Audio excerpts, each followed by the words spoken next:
A dying military dog clawed beneath a forgotten forge and uncovered the secret powerful men killed to hide.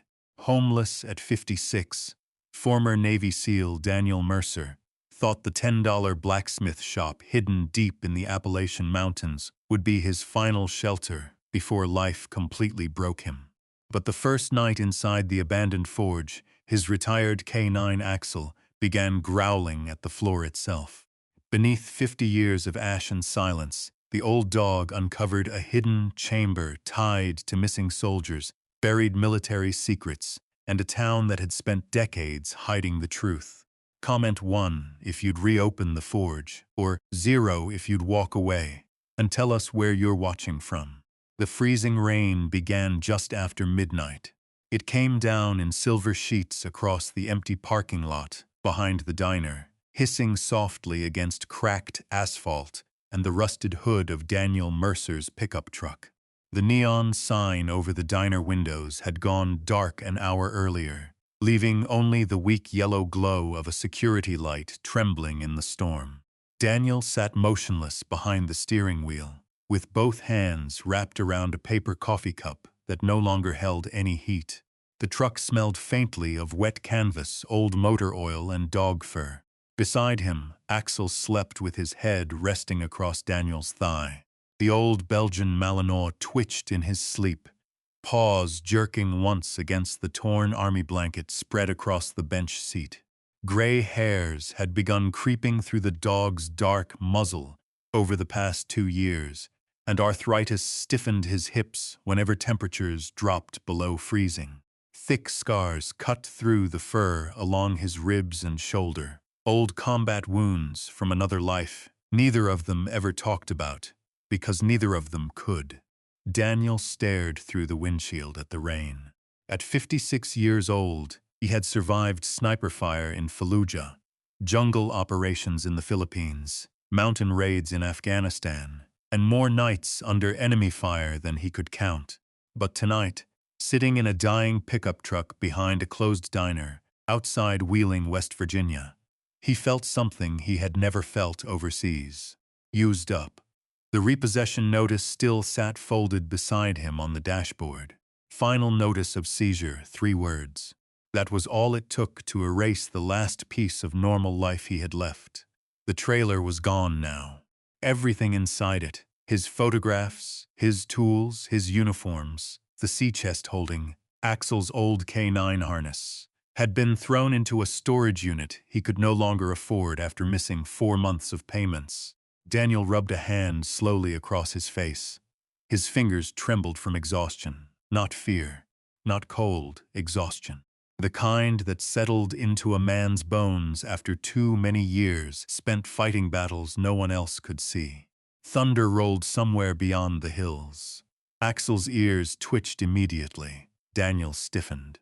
The sudden burst of light from distant headlights, sliding across the parking lot, sent his pulse hammering before he could stop it. Reflex, muscle memory. The truck interior suddenly felt too small. His breathing shortened instinctively as his eyes snapped toward every reflective surface around him. Mirrors, windows, movement, threat angles. His training never really left. It simply waited quietly beneath the skin until something woke it up. Another flash of lightning lit the cab white for half a second. Daniel's jaw tightened. Not here. Not tonight. He lowered his head and shut his eyes hard, trying to force himself back into the present. Rain, truck, parking lot, West Virginia, not Afghanistan, not the valley. But memory didn't care about geography. The smell came first. Wet dirt, burned metal, diesel fuel. Then the screaming started in the back of his mind. Daniel suddenly saw dust clouds exploding across a mountain road, heard radio chatter cutting out beneath gunfire, saw blood soaking through tan uniforms beneath helicopter rotors. His chest tightened violently. He grabbed the steering wheel harder. Breathe, just breathe. Axel lifted his head immediately. The old dog stared at him with alert amber eyes. Daniel turned away before the dog could see the panic building in his face. He hated when Axel saw him like this. A man was supposed to protect his dog, not the other way around. Outside, headlights swept briefly across the truck again before disappearing into the rain. Daniel tried counting backward the way VA therapists had taught him. 5 things you can see, 4 things you can touch, 3 things you can hear. Rain on the windshield, Axel breathing, the ticking engine cooling beneath the hood. Slowly, the memory loosened its grip. Daniel leaned back against the seat and exhaled shakily. "You're okay," he muttered quietly. But he wasn't sure whether he meant himself or the dog. Axel rested his chin against Daniel's arm again, though the dog's eyes remained open now, watchful, always watchful. Daniel looked down at him. "You remember rain like this?" he asked softly. Axel's ears shifted slightly at the sound of his voice. Daniel almost smiled. Almost. The dog had once leaped through the shattered second-story window of a compound outside Kandahar after catching the scent of explosives hidden beneath a stairwell. 2 Marines would have died if Axel hadn't alerted first. 3 years later, Axel dragged Daniel 50 yards through incoming fire after an IED blast tore through their convoy near Jalalabad. The military awarded medals for things like that. Then they retired dogs and handlers into silence afterward, like old equipment nobody needed anymore. Daniel reached down and scratched gently behind Axel's ears. "You're getting too old for this," he whispered. Axel blinked slowly. Outside, the rain intensified. Water rolled down the windshield in crooked rivers, while wind rattled the truck, hard enough to shake loose rust flakes from beneath the doors. Daniel glanced toward the passenger side mirror and froze. A shape moved beside the truck, fast, too close, every muscle in his body locked instantly. Axel exploded upward with a deep, violent growl that filled the cab like thunder.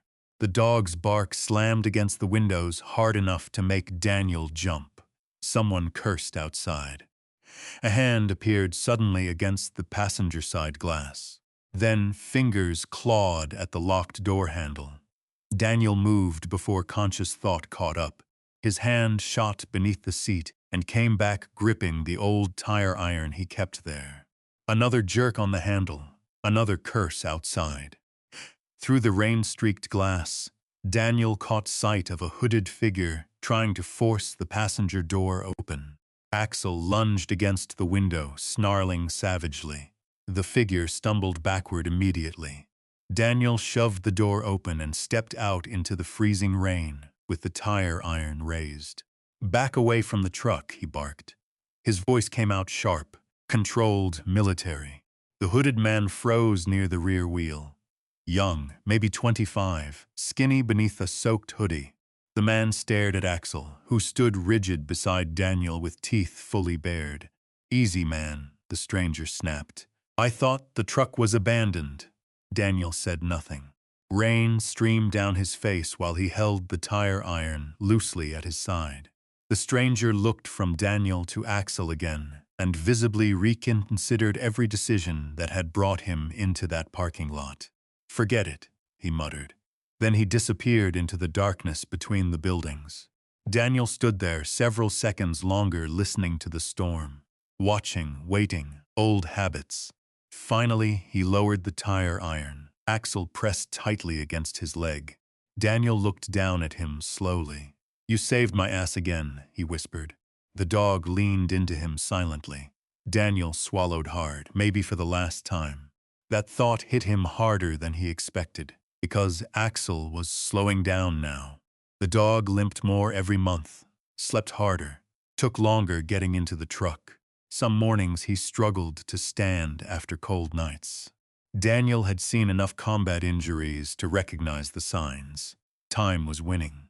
And when Axel was gone, Daniel honestly didn't know what came after that. He climbed back into the truck and shut the door against the storm. The clock on the dashboard read 4:17 a.m. No point trying to sleep anymore. He started the engine long enough to run the heater for a few minutes, before shutting it off again to save fuel.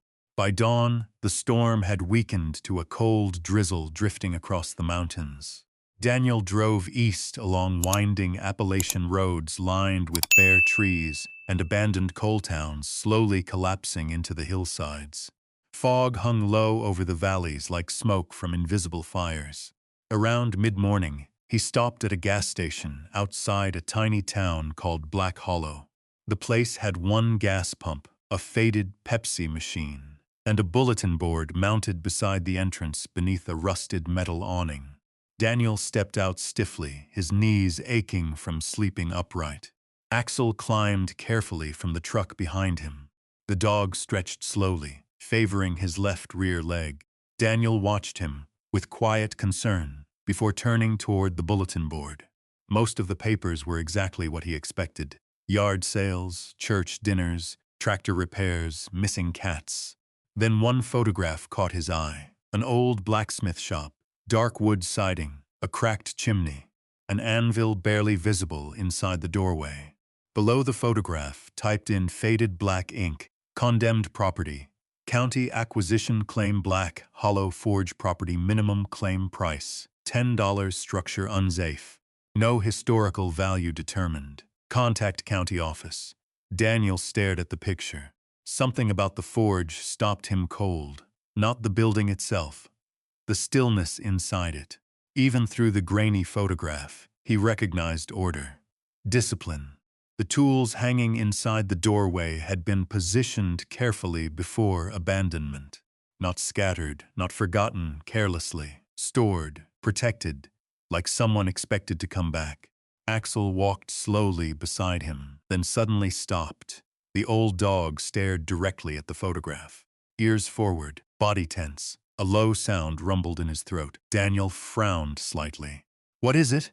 Axel didn't move. Rainwater dripped steadily from the awning overhead. The mountains beyond the road disappeared beneath fog, and for reasons Daniel could not explain, he suddenly felt as though something far away had just noticed him too. Something waiting quietly in the hills, waiting a very long time, for someone to finally come back. Daniel stood motionless beneath the gas station awning, while cold rainwater dripped steadily from the rusted metal roof beside him. Cars hissed occasionally along the distant highway beyond the hills, but Black Hollow itself remained strangely quiet beneath the gray Appalachian sky. Axel still stared at the photograph. The old Malinois had gone completely rigid, ears raised sharply forward, eyes fixed on the image of the abandoned forge like he recognized something hidden inside it. Daniel frowned. "What do you smell, boy?" Axel gave no response except a low rumble deep in his chest. Daniel looked back at the paper. The blacksmith shop sat crooked beneath leafless mountain trees, its weathered wooden walls nearly black with age. One side of the roof sagged badly. The brick chimney leaned slightly. Rusted farm tools lay half-buried in dead grass around the building like bones left behind after a war. Condemned, unsafe, no historical value determined. Daniel read the words twice. Then something unexpected happened. For the first time in months, he felt curious about tomorrow. That feeling alone startled him.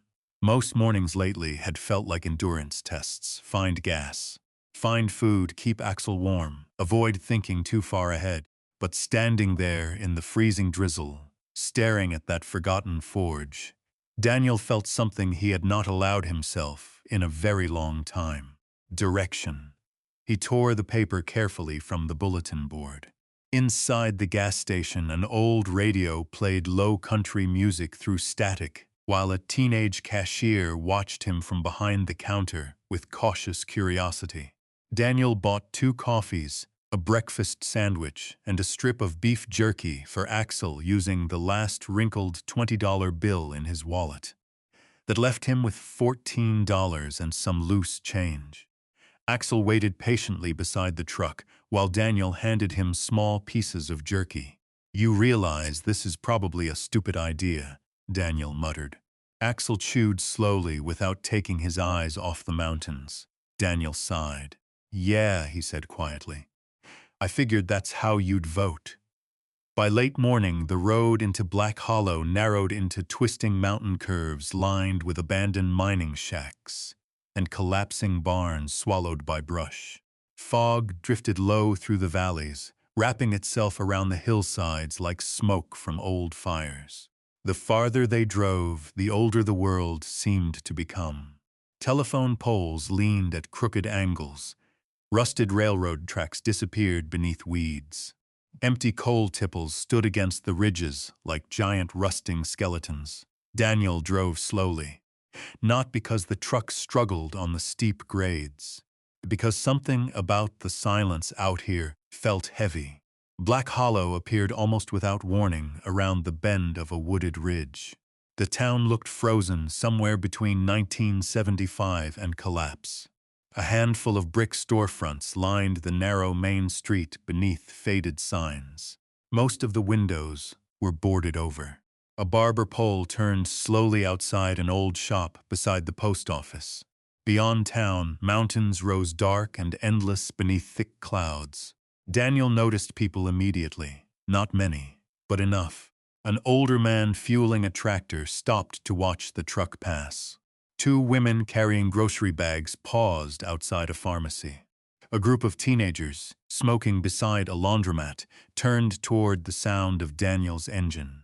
Strangers stood out here, especially strangers with military posture and an old Belgian Malinois riding shotgun.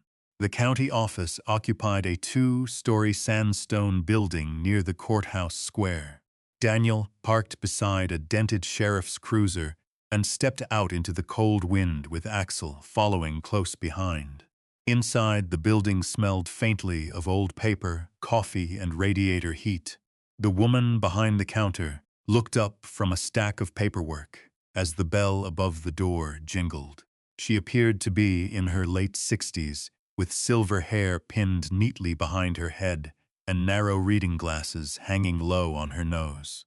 Her eyes settled first on Daniel, then Axel, then the paper clutched in Daniel's hand. The woman blinked once. "Well," she said slowly, "I'll be damned." Daniel approached the counter. "I'm here about the Blacksmith property." The woman leaned back carefully in her chair. "The forge," Daniel nodded. Silence stretched several seconds. Outside, wind rattled loose branches against the courthouse windows. Finally, the woman removed her glasses. "My name's Evelyn Pike," she said. "And unless you're lost, you're the first person to ask about that place in over 20 years. Daniel laid the rain-spotted paper on the counter. "It's still available?" Evelyn studied him closely. There was no pity in her expression. That surprised him. Most people looked at homeless veterans with one of three things: awkward sympathy, fear, or exhaustion. Evelyn looked at him like she was trying to solve a puzzle. "You from around here, Mr. Mercer?" "Daniel Mercer, West Virginia? Originally Virginia Beach. You military?" Daniel hesitated only slightly. "Retired Navy." Evelyn nodded once, as though confirming something privately to herself. Then her gaze shifted toward Axel. "And him, military K9. That changed something in her face immediately. Respect. Real respect. Not for Daniel, for the dog.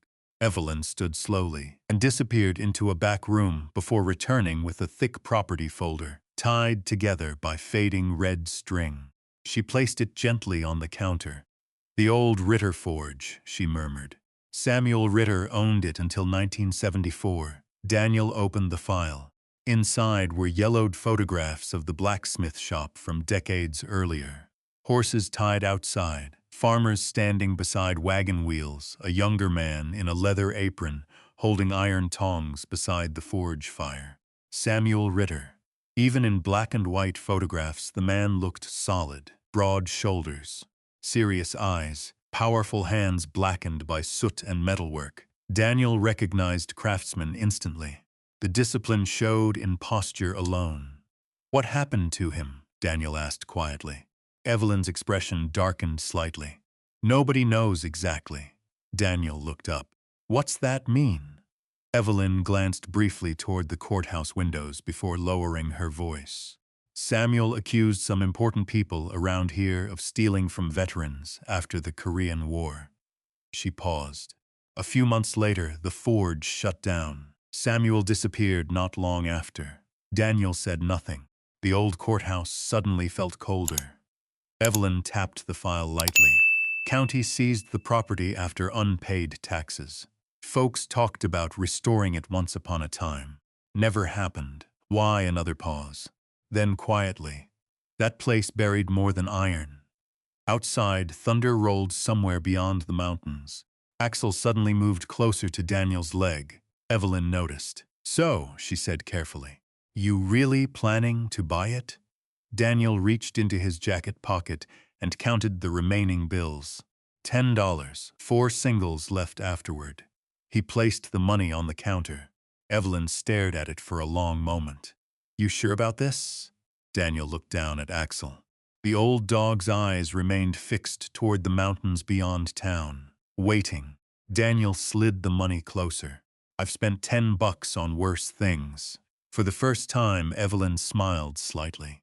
30 minutes later, Daniel stepped back outside, holding a ring of old iron keys and a folded county deed stamped with fresh signatures.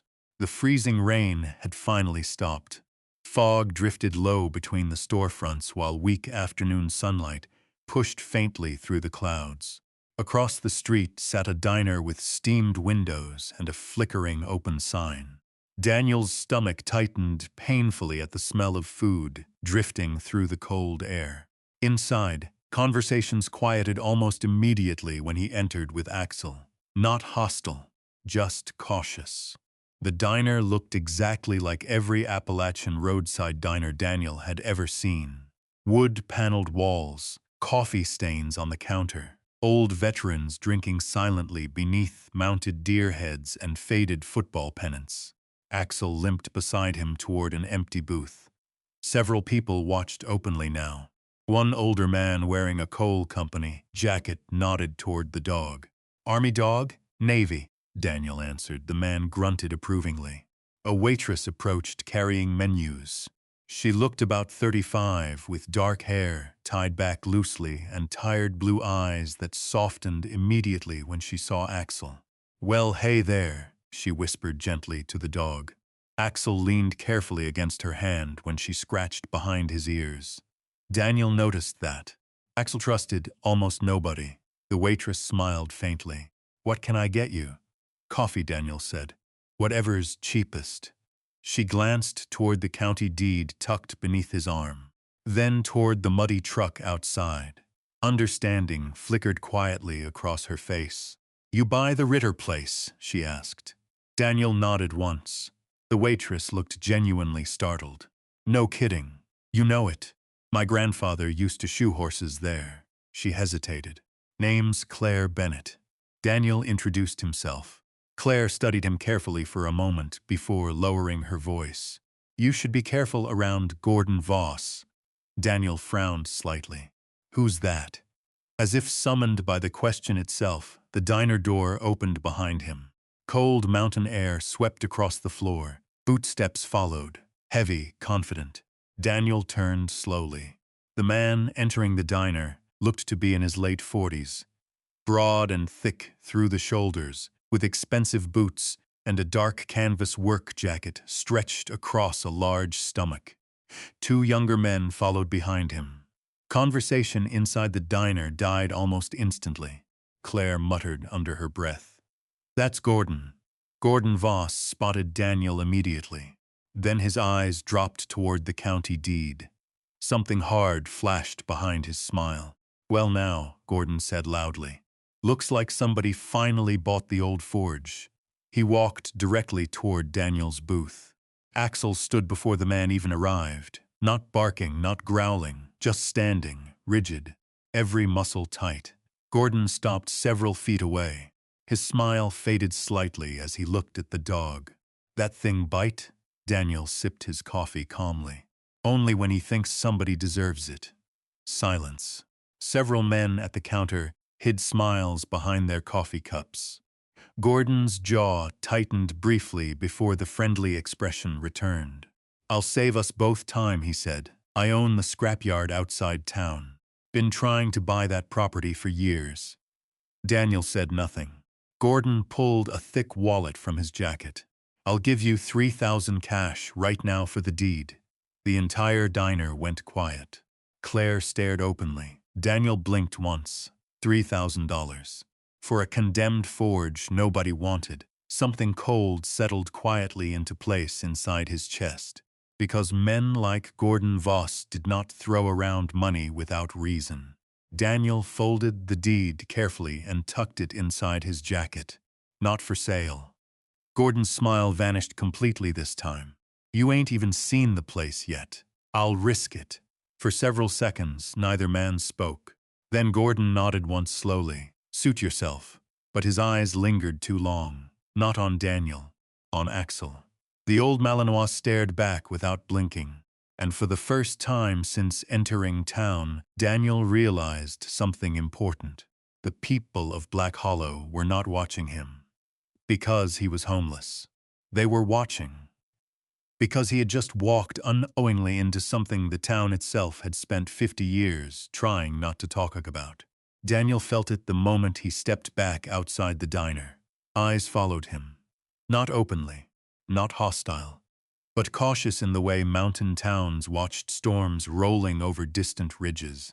People here carried silence carefully. Questions stayed buried unless they absolutely had to be asked. Axel climbed slowly into the truck, while Daniel folded himself behind the wheel. The old Malinois did not relax. His ears remained upright, focused, watching the diner windows, even after Gordon Voss disappeared back inside. Daniel started the engine. The pickup groaned unhappily before settling into a rough idle. For several seconds, he sat staring through the windshield at the courthouse square across the street.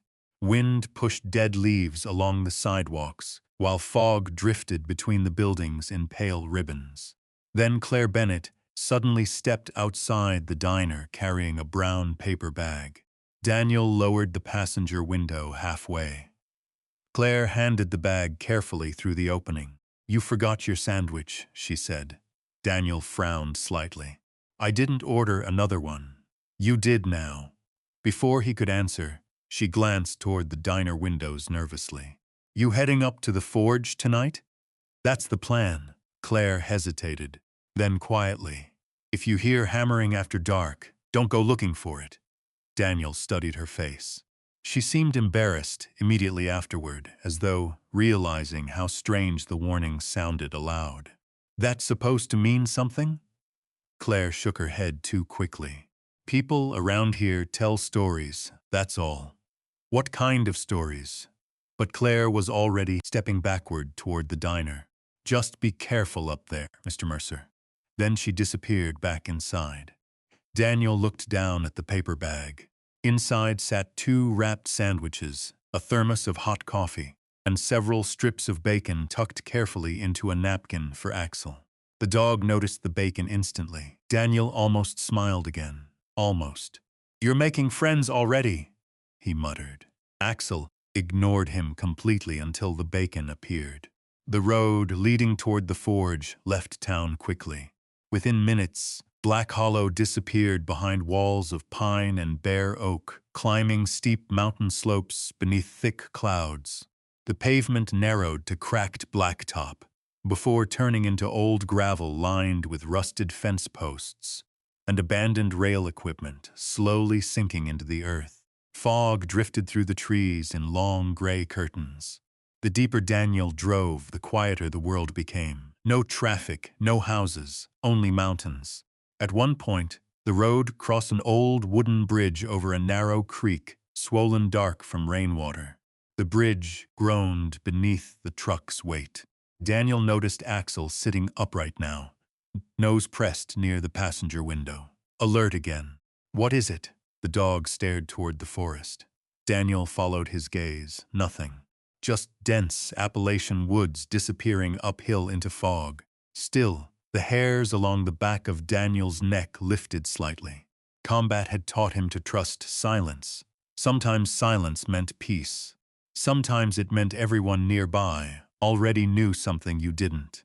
The forge finally appeared late in the afternoon beyond a bend in the road. Daniel slowed immediately. The blacksmith shop stood alone at the edge of a clearing, beneath towering mountain ridges darkened by incoming weather. Dead weeds swayed around the structure. A rusted wagon wheel leaned half-buried beside the porch.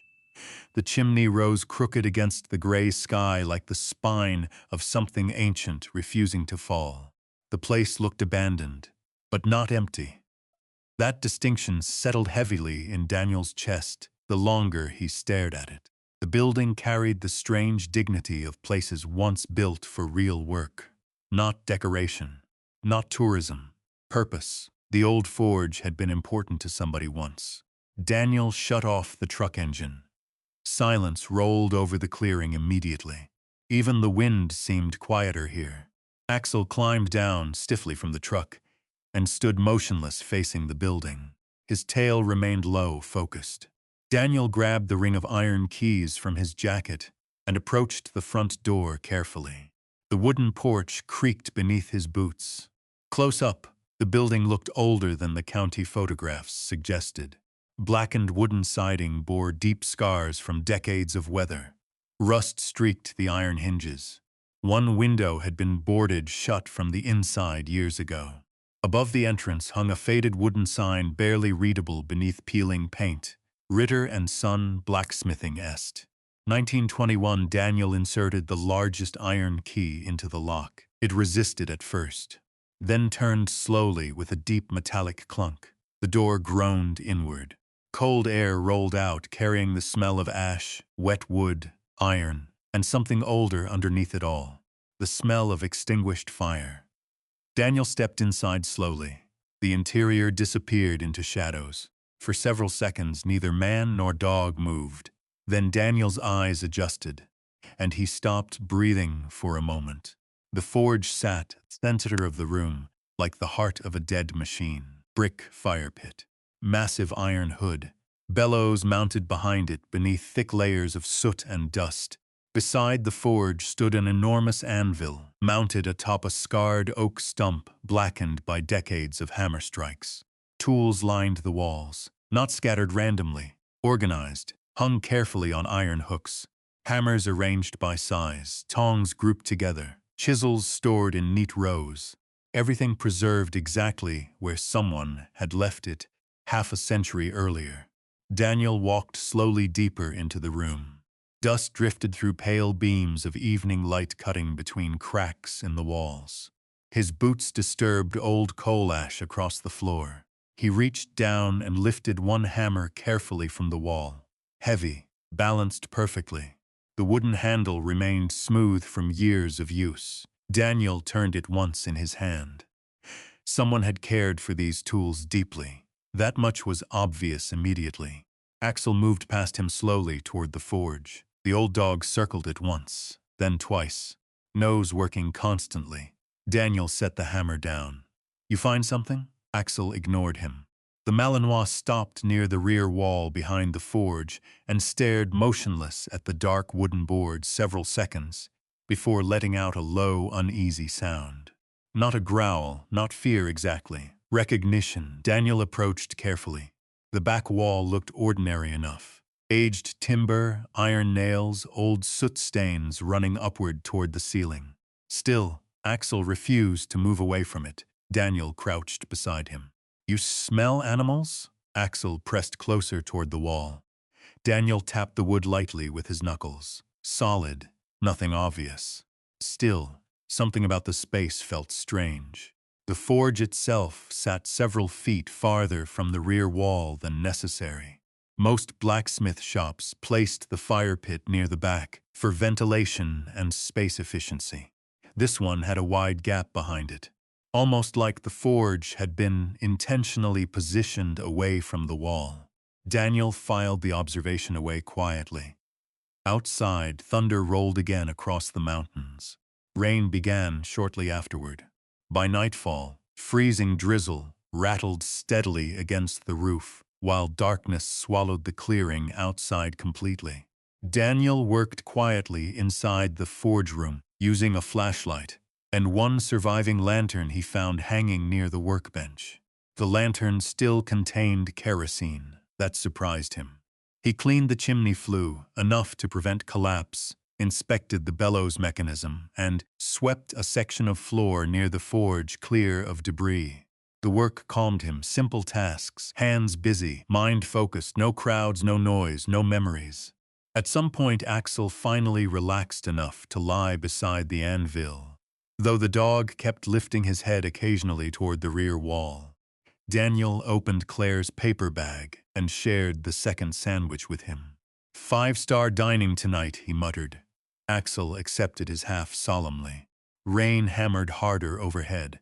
The forge room glowed softly beneath lantern light, while shadows trembled across the old tools hanging along the walls.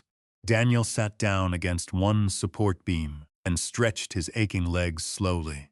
For the first time in months, the knot inside his chest loosened slightly. The building felt strangely familiar.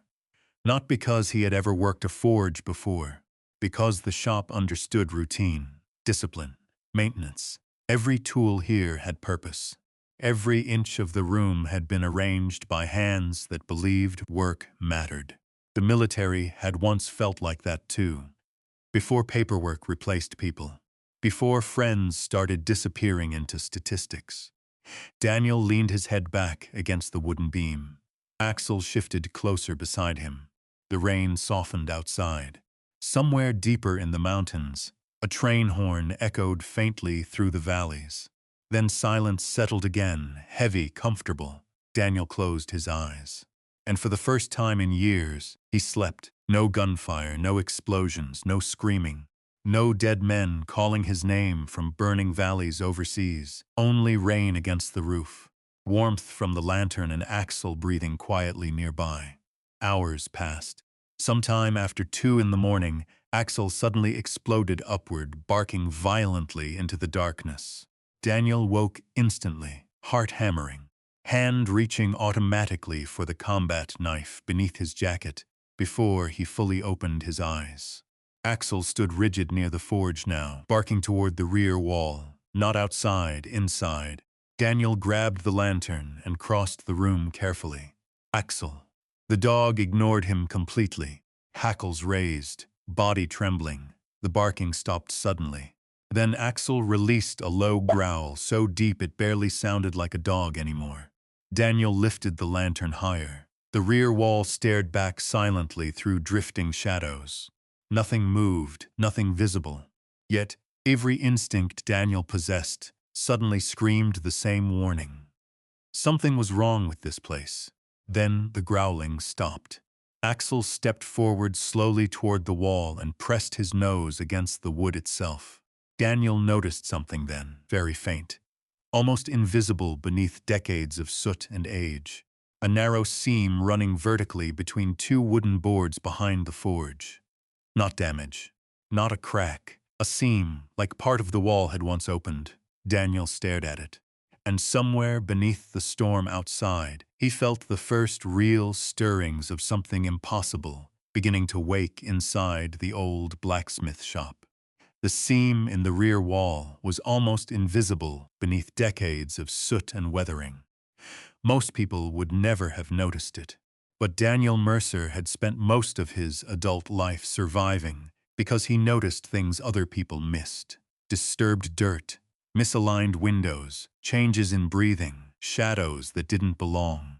Now every instinct he possessed focused on that narrow line behind the forge.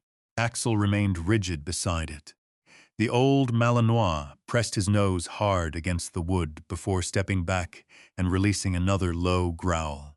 Daniel lifted the lantern closer.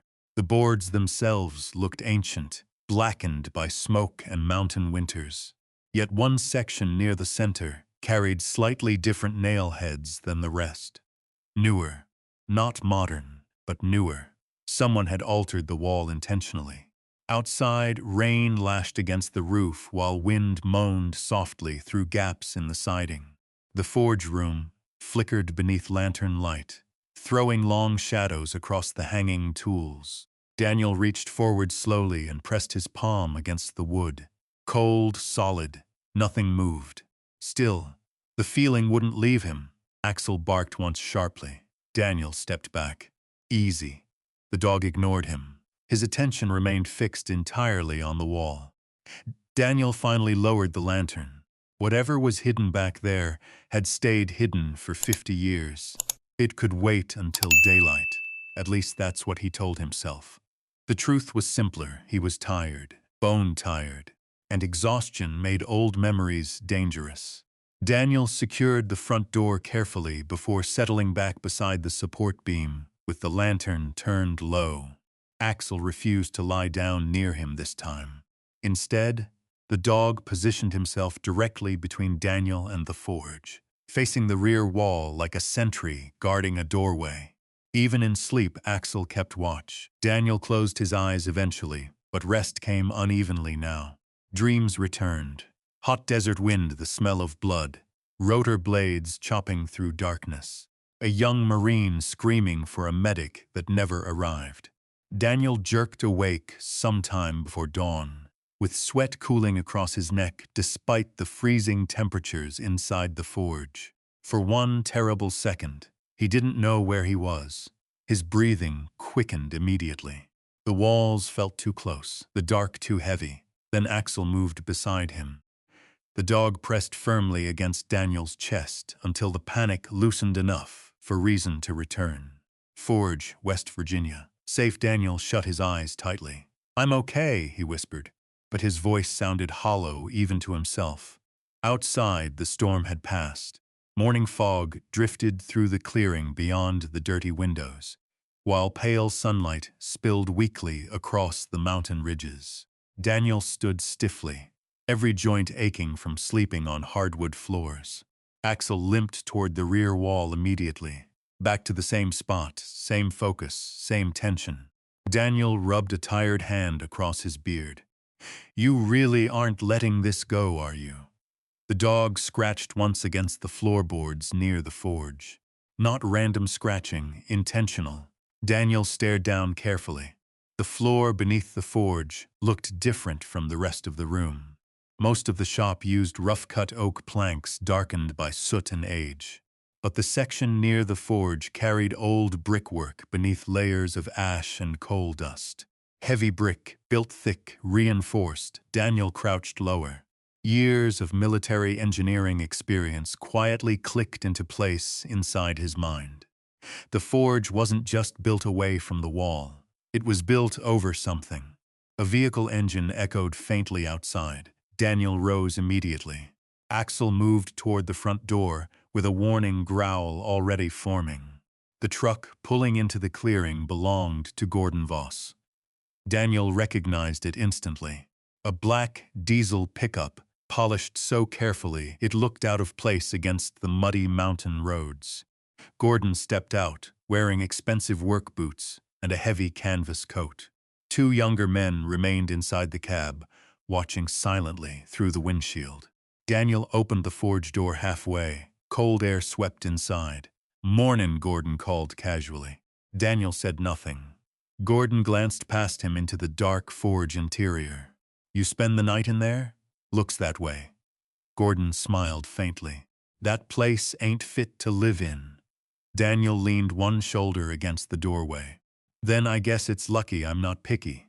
The smile faded slightly. Gordon stepped closer onto the porch. "You think about my offer?" Daniel shook his head once. "No. You haven't even seen the property lines yet. I bought the forge, not the scenery." Gordon studied him carefully. Daniel recognized the shift immediately.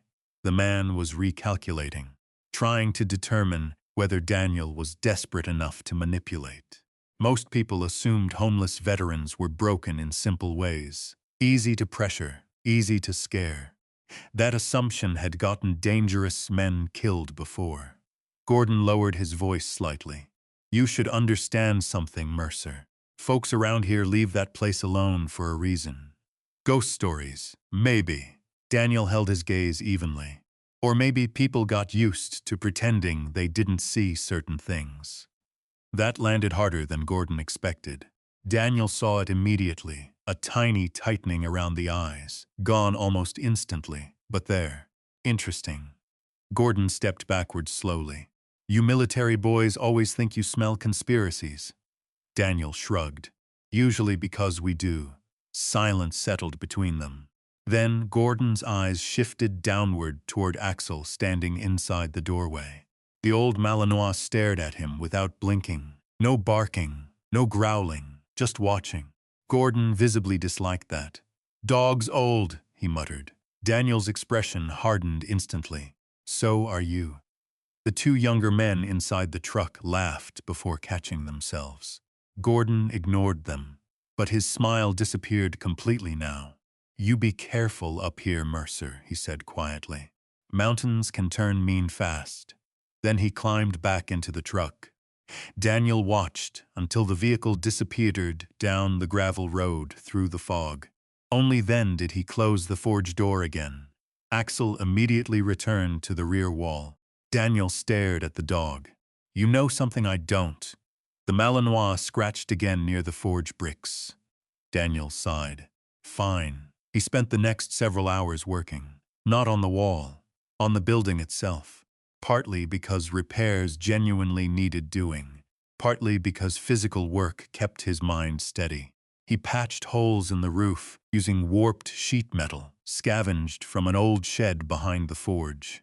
He repaired sections of collapsed shelving and cleared decades of coal ash from around the fire pit. The work settled something restless inside him. Military life had trained him to need purpose. Without missions, routines, objectives, men like Daniel often unraveled quietly. That was the part civilians rarely understood. War became structure. Then, one day, the structure vanished, and nobody taught you how to live without it. By afternoon, the forge looked slightly less abandoned. Dust no longer coated every surface. Sunlight reached deeper into the room through cleaned windows. The massive anvil emerged from the shadows, like something waking slowly after decades asleep. Daniel ran one rough hand across its steel face, cold, smooth, scarred by thousands of hammer strikes. He imagined Samuel Ritter standing here years earlier. Forge blazing, steel glowing orange, mountain farmers lined outside waiting for horseshoes or repaired plows. Real work, useful work, not paperwork, not therapy appointments. Not forms proving over and over that your nightmares were legitimate enough to deserve medication. Axel suddenly barked sharply. Daniel turned. The dog stood near the rear wall again, more agitated than before. Then Axel did something strange. He pressed his paw directly against one brick at the forge base. Daniel frowned. "Show me." Axel pawed the same spot again. Daniel approached carefully. The brick looked ordinary enough beneath thick layers of soot. Still, he crouched lower and scraped ash aside with his fingers there. A hairline gap around the brick edges, different mortar too. Not original, repaired later. His pulse quickened slightly. Daniel grabbed an old chisel from the workbench and carefully wedged it beneath the brick edge. Nothing. He tried again harder. Still solid, but now he noticed something else. Tiny scrape marks on nearby bricks, repeated wear, like something heavy had once been moved there repeatedly. Daniel leaned back slowly. A hidden compartment? Possible, but why build it beneath a forge? Outside, thunder rolled again through the mountains, though the sky remained pale gray. Snow began drifting lightly across the clearing. Early winter. Daniel sat back against the forge and looked at Axel. "You really want me digging into this, don't you?" Axel stared back intensely. Then came the sound. A distant metallic clang somewhere outside. Daniel froze instantly, hammering, faint, slow. 3 strikes, then silence. Daniel's eyes lifted toward the windows. The mountains outside remained empty beneath drifting snow. Another clang echoed faintly through the valley. Not close, farther up the ridge somewhere. Daniel stood slowly. Claire's warning returned immediately. "If you hear hammering after dark, don't go looking for it." But this wasn't dark, and the sound was real. Axel moved toward the door immediately, ears raised sharply. Daniel opened it carefully. Cold wind swept snowflakes across the porch. The clearing stood empty. No vehicles, no people, only silent mountains rising into fog. Then the hammering came again. 3 distant strikes, metal on metal. Axel growled low in his throat. Daniel stared toward the tree line, climbing the ridge behind the forge. Something moved briefly between the pines, too fast to identify, then gone. The old SEAL instincts returned instantly. Awareness sharpened, breathing slowed, every nerve awake. Someone was watching the forge, and whoever it was knew exactly where to stand to avoid being seen clearly from the clearing below. Daniel stepped back inside slowly and locked the door. The forge suddenly no longer felt abandoned. It felt occupied not by ghosts, by secrets. And secrets had a way of turning dangerous once someone started asking the wrong questions. Snow drifted silently across the clearing outside the forge, while Daniel Mercer stood motionless near the locked front door, listening to the mountains. The hammering had stopped, no footsteps, no voices. Only wind moving through pine trees high along the ridge behind the shop. Axel remained stiff beside the doorway, ears forward and eyes fixed toward the woods beyond the clearing. Daniel trusted that reaction more than his own instincts now.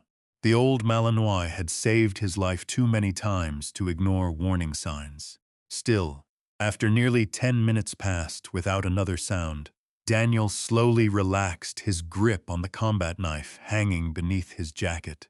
Probably hunters, or kids messing around in the hills. That's what the logical part of his brain suggested. But another part, the older part shaped by years of war, kept whispering something different. You're being watched. Daniel finally stepped away from the door. The forge room seemed darker now, beneath the fading winter afternoon. Snowflakes drifted past the windows, while the mountain sky slowly dimmed toward evening. Axel returned immediately to the forge, back to the same brick, back to the same hidden place beneath the ash bed. Daniel crouched beside him again. You're not giving this up. Axel pawed the brick once. Deliberate, Daniel exhaled slowly. Fine, he muttered, but we do this smart. He spent the next hour inspecting the forge properly for the first time. The structure itself fascinated him more the longer he studied it. Samuel Ritter had built the fire pit with unusual precision. Heavy fire brick, laid thicker than necessary, reinforced with old railroad steel supports welded beneath the base. Not ordinary blacksmith construction, military construction. Daniel noticed something else too. The bricks nearest the center carried less soot buildup than surrounding sections, despite decades of abandonment. Meaning they had been disturbed some time after the forge originally shut down. He sat back on his heels thoughtfully. Someone had opened this forge before, not recently, but after Samuel Ritter disappeared. Axel let out a low whine. Daniel looked toward him. Easy. The dog pressed closer against the forge. The old Malinois seemed anxious now, pacing tight circles around the fire pit, before stopping repeatedly at the same section of brickwork. Daniel rubbed tired fingers through his beard.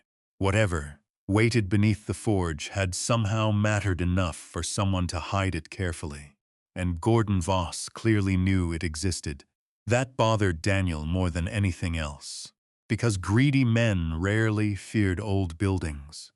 They feared what those buildings protected. Outside, dusk settled quickly across the mountains. The cold deepened with it.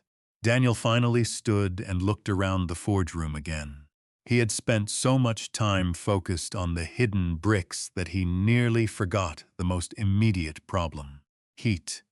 The temperature inside the shop had dropped sharply after sunset. His breath now fogged steadily in the lantern glow. He needed fire, real fire. The forge itself stared silently at him from the center of the room, cold, waiting. Daniel walked slowly around it. The bellows mechanism still appeared functional despite age. The iron firepot remained solid beneath the ash. Coal buckets sat against the wall beside several rusted shovels. Samuel Ritter had left the forge sleeping, not dead. That realization settled strangely deep inside Daniel's chest. He moved automatically after that. Work mode, objective task. He cleaned the firepot carefully, scraping decades of ash and clinker loose with one of the old steel pokers hanging nearby. Coal dust rose into the lantern light while Axel watched silently from beside the anvil. The old dog finally seemed calmer, like this was what he had been waiting for. Daniel located dry kindling in a storage bin near the rear workbench, along with several sacks of coal still wrapped in hardened burlap. That surprised him. Coal should not have survived 50 years dry unless someone intentionally stored it carefully. Another mystery, another unanswered question. The mountains outside vanished fully into darkness while Daniel arranged the fire. His hands remembered motions learned long ago during survival training overseas. Small fuel first, controlled airflow, slow heat build. Different tools, same principles. He struck a match. For a brief second, the tiny flame illuminated the forge room in warm gold. Then he lowered it into the kindling. Fire caught slowly at first. A faint crackle, thin smoke curling upward. Daniel worked the bellows carefully. The old leather mechanism groaned like something waking painfully from sleep. Air hissed through hidden vents beneath the firepot. The flames strengthened. Orange light spread gradually across the blackened bricks. Coal began to glow. Heat rolled softly outward into the room. Daniel stared silently at the growing fire. Something about the moment felt bigger than it should have. Not practical, not rational, sacred.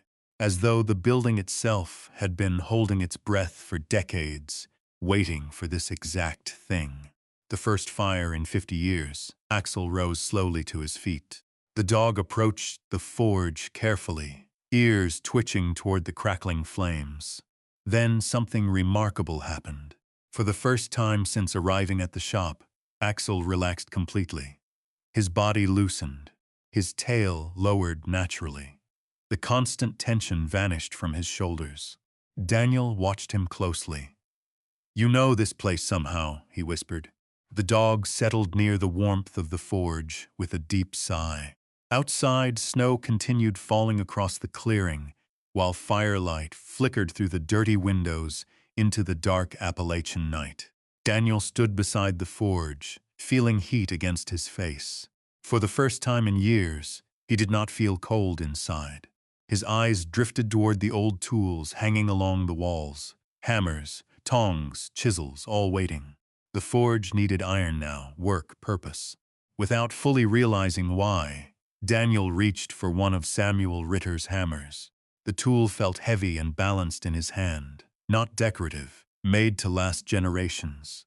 He found a length of rusted, mild steel rod beneath the workbench and laid it carefully into the coals. Heat slowly transformed the metal from black to dull red, then brighter, orange. Daniel remembered welding shops from decades earlier, remembered the smell of hot steel and machine oil from Navy repair depots overseas. Useful work. Honest work, no politics, no paperwork, just hands and fire. When the steel glowed bright enough, he lifted it carefully onto the anvil. The first hammer strike echoed through the forge like a gunshot, clear, sharp, alive. Daniel froze slightly afterward. The sound rolled outward across the clearing and into the mountains beyond. A blacksmith's sound, a forgotten sound. He struck again, then again. Each impact sent vibrations through the anvil into the oak stump beneath it. Sparks burst across the dim forge room while steam rose from the hot metal. Outside, somewhere in the darkness, a dog barked faintly in the valley below. Daniel worked slowly, clumsy at first, then steadier. The steel flattened beneath the hammer into the rough shape of a simple utility hook. Nothing fancy, nothing skilled, but useful and strangely satisfying. Axel watched the entire process without moving. The forge room no longer felt abandoned now. It felt occupied again, alive again. Daniel quenched the finished steel in the slack tub beside the anvil. Steam exploded upward. The sound instantly triggered something deep in his mind. Afghanistan. Explosions, smoke, screaming. Daniel staggered backwards suddenly. The forge room vanished. Sand and gunfire swallowed him whole. His pulse surged violently. Breathing shortened. The walls felt too close again. Too hot. Axel reacted instantly. The old Malinois lunged against Daniel's chest, hard enough to knock him against the workbench, before pressing firmly against him, grounding him, holding him there. Daniel squeezed his eyes shut. "Not now," he whispered hoarsely. Axel stayed pressed against him until the memory loosened its grip. Gradually the forge room returned. The fire, the snow, the mountains. Daniel exhaled shakily. He lowered one hand onto Axel's scarred neck. "Good boy." The dog rested his head briefly against Daniel's chest, then suddenly stiffened again, instantly alert. Daniel felt it immediately, the shift. Axel spun toward the forge and barked sharply, once, twice. Then he lunged toward the brick floor beneath the fire pit and began clawing furiously at the same section near the hidden seam. Coal ash scattered everywhere. Daniel grabbed the lantern and rushed closer. Axel, the dog, ignored him completely now. His claws scraped violently across the bricks while deep growls rumbled from his chest. Daniel dropped beside him. The firelight revealed something new. One brick had shifted slightly beneath the scratching, just enough to expose darkness underneath. Daniel's pulse quickened immediately. He seized the steel poker and wedged it carefully into the narrow opening. The brick moved. Not much, but enough, heavy, engineered, deliberate, beneath the forge. Beneath 50 years of ash and silence, something was hidden there, and Axel had just found it. The old Belgian Malinois clawed furiously at the loosened brick, while sparks from the forge drifted upward into the dark rafters overhead. Snow hissed softly outside the windows, but inside the blacksmith shop, the firelight had turned everything gold and shadow. Daniel Mercer crouched beside the forge with the steel poker clenched tightly in his hands. His pulse hammered harder now, not fear, anticipation. The kind that came before breaching locked doors overseas. Before entering rooms men had died trying to protect. Axel stepped backward, just enough for Daniel to work. The dog's chest rose heavily from excitement, while his eyes remained locked on the shifting brick beneath the forge. Daniel wedged the poker deeper into the narrow gap and pulled harder. The brick finally broke free with a deep grinding sound. Ash poured downward into darkness below. Daniel froze. There was open space underneath. Not dirt, not foundation, empty space. Axel barked sharply. Daniel grabbed the lantern and lowered it carefully toward the opening. At first he saw only blackness beneath drifting ash, then metal, a steel surface, flat, industrial. He widened the opening further, removing several more bricks one at a time, until a rectangular section of heavy steel became visible beneath the forge. A hatch, welded, hidden perfectly beneath the fire pit itself. Daniel sat back slowly. "What the hell were you hiding down here, Samuel?" Axel whined low in his throat. The hatch measured roughly 3 feet across and appeared reinforced with old railroad steel welded into its edges. A rusted iron ring sat recessed into the center. Daniel brushed soot away carefully. Military-grade construction, no question. No ordinary blacksmith built hidden compartments like this without reason. Outside, wind rattled the trees surrounding the clearing. Daniel suddenly became very aware of how isolated the forge really was. Nobody would hear him scream up here. Nobody would hear anything. He stood immediately and crossed the room toward the front windows, lowering the lantern light instinctively. Dark mountains surrounded the forge on all sides beneath falling snow. Nothing moved. Still, the feeling returned again, watching eyes. Daniel locked the front door twice before returning to the hatch. Axel remained beside it like a guard dog protecting buried treasure. "You already knew this was here somehow," Daniel muttered. The dog's ears twitched. Daniel grabbed an old wrench from the workbench and hammered carefully at the rusted hinges, securing the hatch frame. The metal resisted at first before finally giving way beneath repeated strikes. Each clang echoed loudly through the forge, too loudly. Daniel hated noise when he couldn't control who heard it. Finally, the last hinge snapped loose. Silence rushed back into the room. Daniel wiped sweat from his forehead despite the cold. Then he wrapped both hands around the iron ring. The hatch barely moved at first. Heavy, very heavy. He pulled harder. Metal screamed against metal. Then slowly, the hatch lifted. Cold air rolled upward from the darkness beneath the forge, carrying the smell of damp earth, machine oil, old iron, and something else underneath it all. Aged paper, forgotten time. Daniel raised the lantern carefully over the opening. A narrow chamber appeared, below reinforced with rusted steel beams and old railroad plates bolted into the dirt walls. Wooden crates sat stacked against one side beneath thick layers of dust. Military footlockers. 3 of them. Axel released a soft sound almost like recognition. Daniel stared silently down into the hidden room.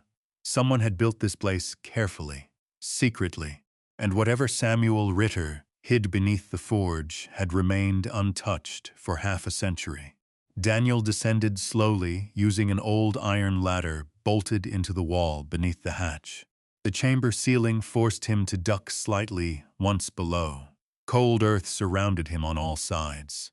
The lantern light trembled across old crates, rusted ammunition tins, and shelves lined with yellowed notebooks wrapped in oilcloth. Dust covered everything. No footprints, no disturbances. Nobody had entered this chamber in decades. Daniel's breathing slowed instinctively, careful, methodical, the same way he once searched hidden compounds overseas. Axel remained above near the hatch opening, watching silently. Daniel approached the nearest footlocker first. United States Army. The faded stencil remained barely visible across the green metal lid. A smaller marking beneath it read, Korean War. Daniel opened the latch carefully.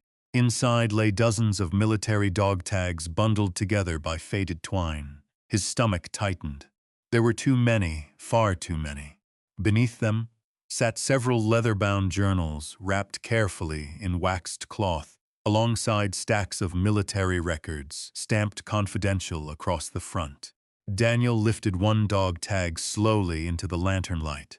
Private First Class Henry Lawson. No death date. No burial location. Nothing. Just a name. Daniel reached deeper into the locker. Photographs. Black and white. Soldiers standing beside cargo crates. Military camps. Snow-covered Korean villages. Then one photograph stopped him cold. 4 men stood beside a military transport truck. One wore a leather blacksmith apron over army fatigues. Samuel Ritter, younger, hard-eyed.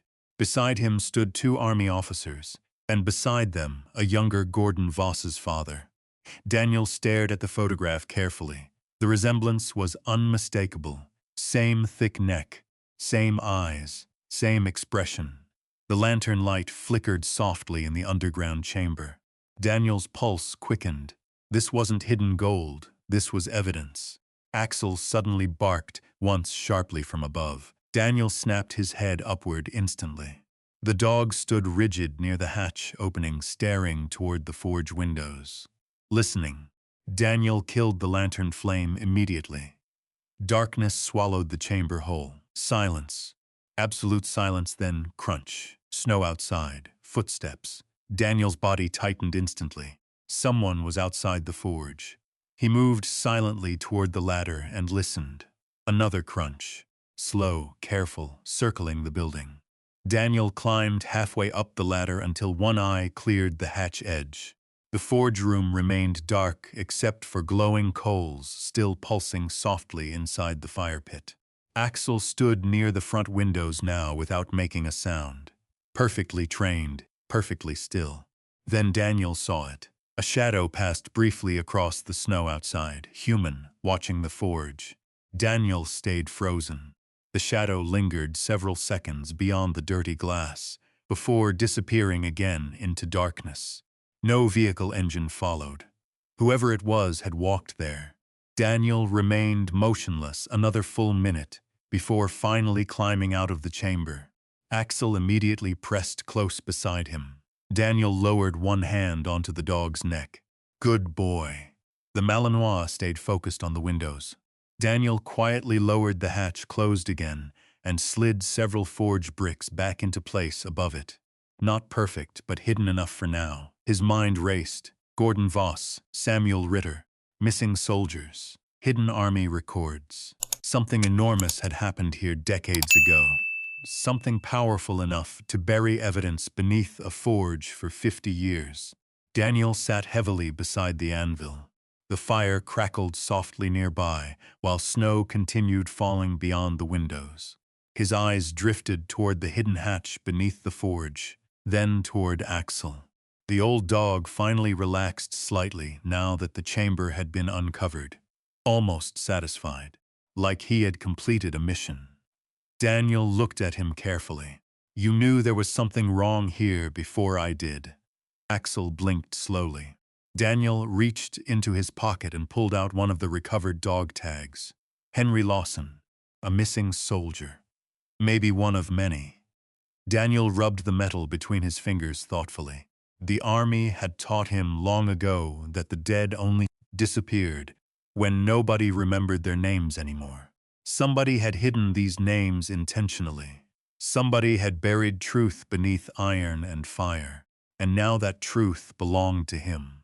Outside, the wind strengthened across the mountains. The forge groaned softly around them like an old ship in rough water. Daniel suddenly realized something chilling. If Gordon Voss knew the chamber existed, then Gordon would eventually come looking for whatever Daniel had found. And men willing to protect secrets for 50 years rarely stopped at threats. The snowstorm deepened through the night. Wind pushed hard against the walls of the forge, while the old building groaned softly around Daniel Mercer and Axel, like something alive beneath the mountains. The fire in the forge had burned low now, glowing red beneath drifting ash and sending slow waves of warmth across the room. Daniel sat beside the anvil with one of Samuel Ritter's journals resting open across his knees. Axel lay nearby, though the old Malinois kept lifting his head toward the windows every few minutes. Still guarding, always guarding. Daniel rubbed tired fingers across the worn leather cover of the journal before opening the first page carefully. The handwriting inside was neat, disciplined, military handwriting. January 14, 1954. Snow came early this year. Men still missing. Nobody in town asks questions anymore. Daniel frowned slightly. He turned the page. The next entry stretched several paragraphs longer. The officers said the records were lost during transport. That was the official story. But I watched crates unloaded at night from army trucks with my own eyes. Gold shipment boxes, dog tags, personal effects.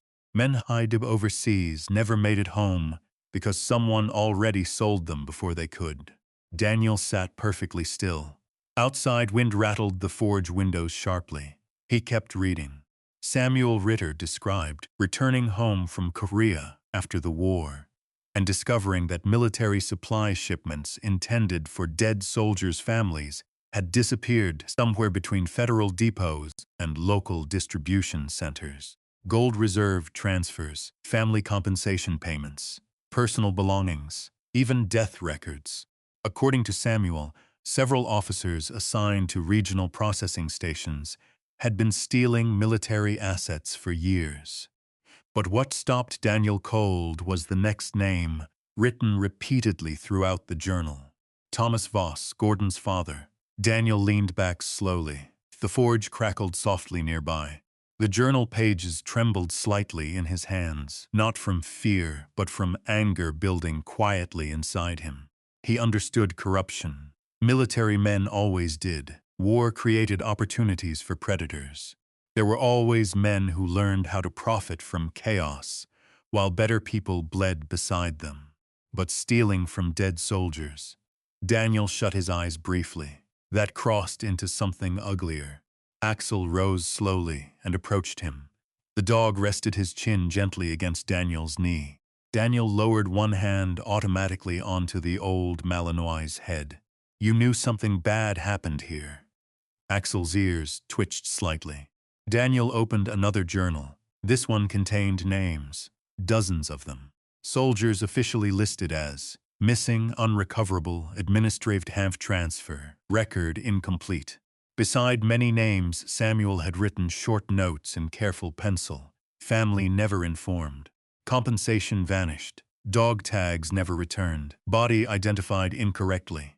Daniel's stomach tightened harder with every page. Then he found the entry that changed everything. March 3rd, 1956. Walter Kane tried taking copies of the records to Charleston.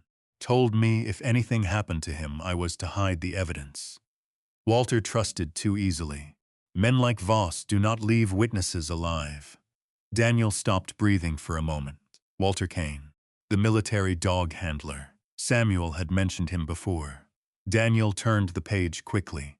Walter never arrived in Charleston. State police found his truck burned near Richwood. They called it an accident before the fire even cooled. I know better. His shepherd survived long enough to crawl 3 miles back toward town before dying beside the river bridge. Daniel stared at the page silently. Beside him, Axel shifted closer. Daniel imagined it instantly. An injured military dog dragging itself through snow, trying to get home after losing its handler. Something deep inside his chest tightened painfully. He looked down at Axel. You had done the same thing. The old Malinois blinked slowly. Daniel kept reading. Samuel Ritter had hidden copies of the military records beneath the forge after Walter Kane's death. According to the journals, several townspeople suspected the truth, but stayed silent out of fear. Fear became tradition, then silence became permanent, until now. The lantern flame flickered softly while Daniel read for hours. Samuel's journals gradually shifted from investigation into confession. The blacksmith described insomnia, nightmares, isolation, paranoia. The same symptoms Daniel carried himself. One passage stopped him completely. War follows men home differently. Some hear explosions, some hear names. Some simply stop belonging anywhere except beside work and silence. Daniel lowered the journal slowly. The forge room suddenly felt very small, very personal, because Samuel Ritter had described PTSD decades before anyone around here would have even known the word. Another entry. I don't trust crowds anymore. Noise makes my hands shake. I built the hidden room because secrets feel safer underground where men cannot lie to them. Daniel exhaled shakily. For the first time since arriving in Black Hollow, he no longer felt like he was reading about a stranger. Samuel Ritter had become real.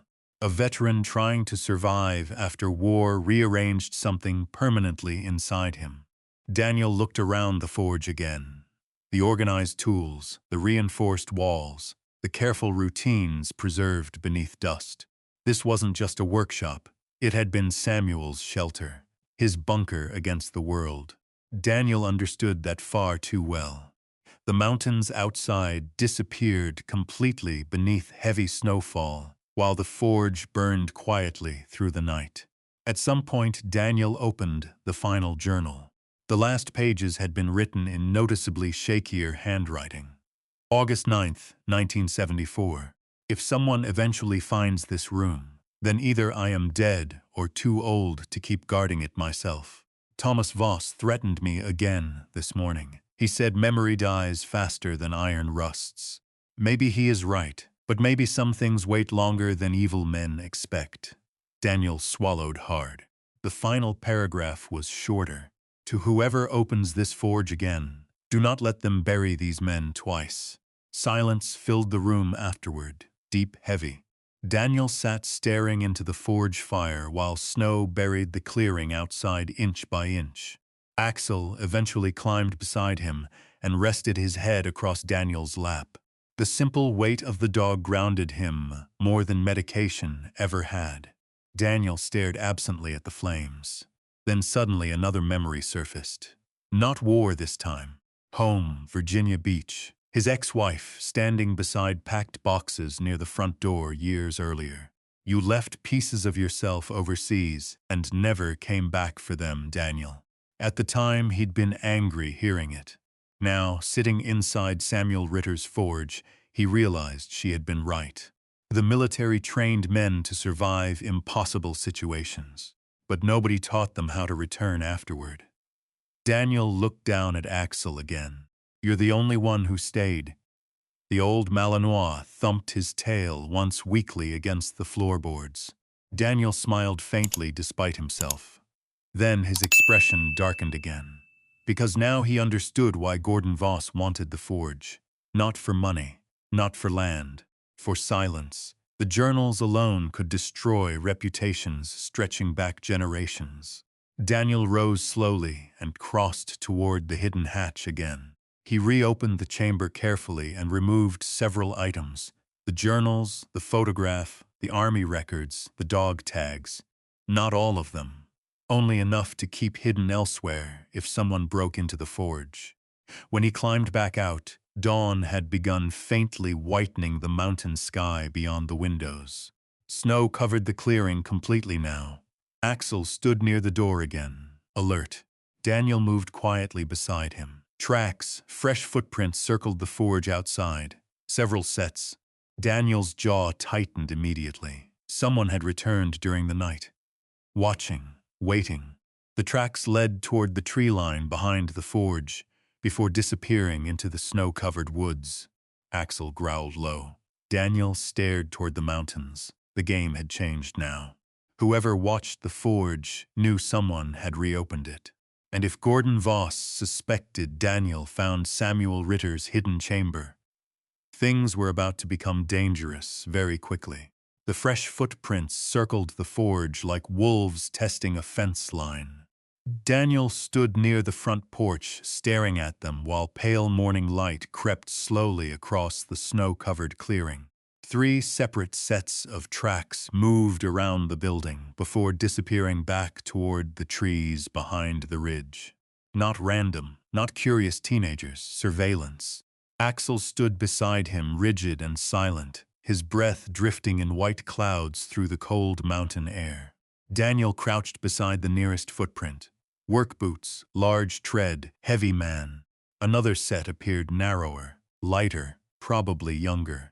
The third set stopped briefly beneath the side window, where someone had clearly stood watching inside.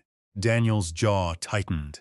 He had spent years tracking insurgents through mountain valleys overseas. Snow made careless people honest. These men had approached quietly, circled the forge carefully, and left without forcing entry. Reconnaissance. Nothing more, yet. Daniel rose slowly and looked toward the woods.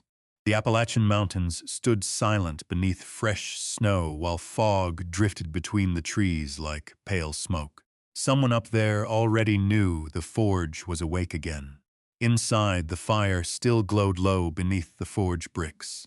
Daniel secured the journals and records carefully inside an old canvas sea bag he found in Samuel Ritter's hidden chamber. He wrapped the dog tags separately in oilcloth, before hiding everything temporarily beneath loose floorboards inside the loft storage above the forge. Not the hidden chamber, too obvious now. Axel watched him the entire time. "You don't trust this place anymore either," Daniel muttered. The old Malinois blinked slowly. By afternoon, the snowstorm finally eased, though heavy clouds still buried the mountain ridges in gray shadow. Daniel spent the day reinforcing the forge doors and repairing broken window latches using scrap iron from the workshop. Every sound outside made him pause now. Every gust of wind through the trees, every distant engine. War changed men that way. Once danger announced itself clearly. Later it hid in ordinary noises. Around dusk, headlights finally appeared, climbing the road toward the forge. Daniel's muscles tightened automatically, but Axel did not growl. That mattered. Claire Bennett's truck rolled slowly into the clearing, carrying several grocery bags in the passenger seat. She stepped out wearing a heavy winter coat and knit gloves while snow crunched beneath her boots. "You look like hell," she said immediately. Daniel almost smiled faintly. Good evening to you, too. Claire carried the groceries inside before noticing the repaired forge. Then the fire. Her expression changed instantly. You lit it. Daniel nodded once. Claire stared silently at the glowing forge for several seconds. My grandfather used to say you could hear this place working all the way from town when Samuel Ritter was alive. Daniel poked at the coals carefully. It still works. Claire walked slowly around the shop, taking in the cleaned tools and repaired walls. The forge no longer looked abandoned now. It looked inhabited again, alive again. You staying here for good? She asked quietly. Daniel shrugged. Long as nobody kicks me out. Claire hesitated before setting a paper bag onto the workbench. I brought food. Inside sat canned soup, bread, coffee, and fresh meat for Axel. Daniel stared at the supplies. You didn't have to do that. I know. Silence settled briefly between them while snow drifted softly outside. Then Claire's eyes moved toward the forge bricks, toward the section Axel kept guarding instinctively. You found something here, didn't you? Daniel's expression remained unreadable, but Claire noticed anyway. I knew it, she whispered. Daniel studied her carefully. What exactly do people in this town think happened to Samuel Ritter? Claire leaned against the workbench slowly. My grandfather said Samuel changed after Korea, stopped trusting people, started carrying a shotgun everywhere. She paused. Then one day he accused several local businessmen of stealing military compensation money meant for soldiers' families. People believed him? Some did. Claire lowered her voice. Then Walter Kane died. Daniel's attention sharpened instantly. You know that name? Claire nodded slowly. He was Samuel's best friend, Army dog handler. Supposedly died in a truck fire near Richwood. Her eyes shifted briefly toward Axel. But folks around here always said the dog tried dragging him out of the wreck. Daniel looked down at the old Malinois lying beside the forge. The room suddenly felt colder. Claire noticed his expression immediately. What did you find? Daniel hesitated. Then, proof. Claire went completely still. Before she could answer, Axel exploded upward, barking violently toward the front windows. Daniel reacted instantly. The forge lights went dark as he killed the lantern flame with one motion. Silence. Tires crunched slowly across snow. Another vehicle entering the clearing. Not Claire's. Daniel moved toward the window carefully. 2 trucks, black pickups. No headlights now. Just engines idling outside in darkness. Claire whispered nervously. Daniel. He raised one hand quietly. Axel growled low beside the door. Then came heavy footsteps on the porch. 3 men, at least. Daniel's pulse slowed automatically. Combat calm. Old instincts sliding back into place, a fist hammered once against the front door. Mercer! Gordon Voss's voice boomed through the wood. Open up! Neither Daniel nor Claire moved. Another bang rattled the door harder. I know you're in there, Axel's growling deepened. Daniel stepped toward the forge slowly, eyes scanning the room automatically. Possible weapons, escape routes, angles, distance. The old blacksmith shop suddenly felt very much like a defensive position. Gordon banged the door again. Then, you found something under this forge, didn't you? Silence. Snow hissed softly outside. Daniel said nothing. That was answer enough. The voice beyond the door changed immediately. No friendliness now, only threat. That evidence belongs to my family, Daniel finally spoke. No, he said calmly. It belongs to dead soldiers. Silence outside. Then one of the men cursed softly. Gordon's voice returned colder than before. You have no idea what you stepped into. Daniel glanced toward Claire. Fear showed openly across her face now. He lowered his voice. Get upstairs. Loft corner behind the chimney. Claire hesitated. Daniel now. She obeyed immediately. Axel moved closer beside Daniel as footsteps shifted outside the forge. Then came the sound Daniel had expected from the moment he found the hidden chamber. Metal scraping against the door. Pry bars. They're coming in, Claire whispered from above. Daniel grabbed Samuel Ritter's old blacksmith tongs from beside the forge. Heavy, solid steel. Good reach, not ideal, but workable. The front door groaned violently as men forced against it from outside. Wood cracked. Another shove. The hinges screamed. Axel's barking turned savage now. The old Malinois positioned himself directly beside the opening, body trembling with aggression despite his age. Daniel crouched slightly beside him. Easy. Another crash.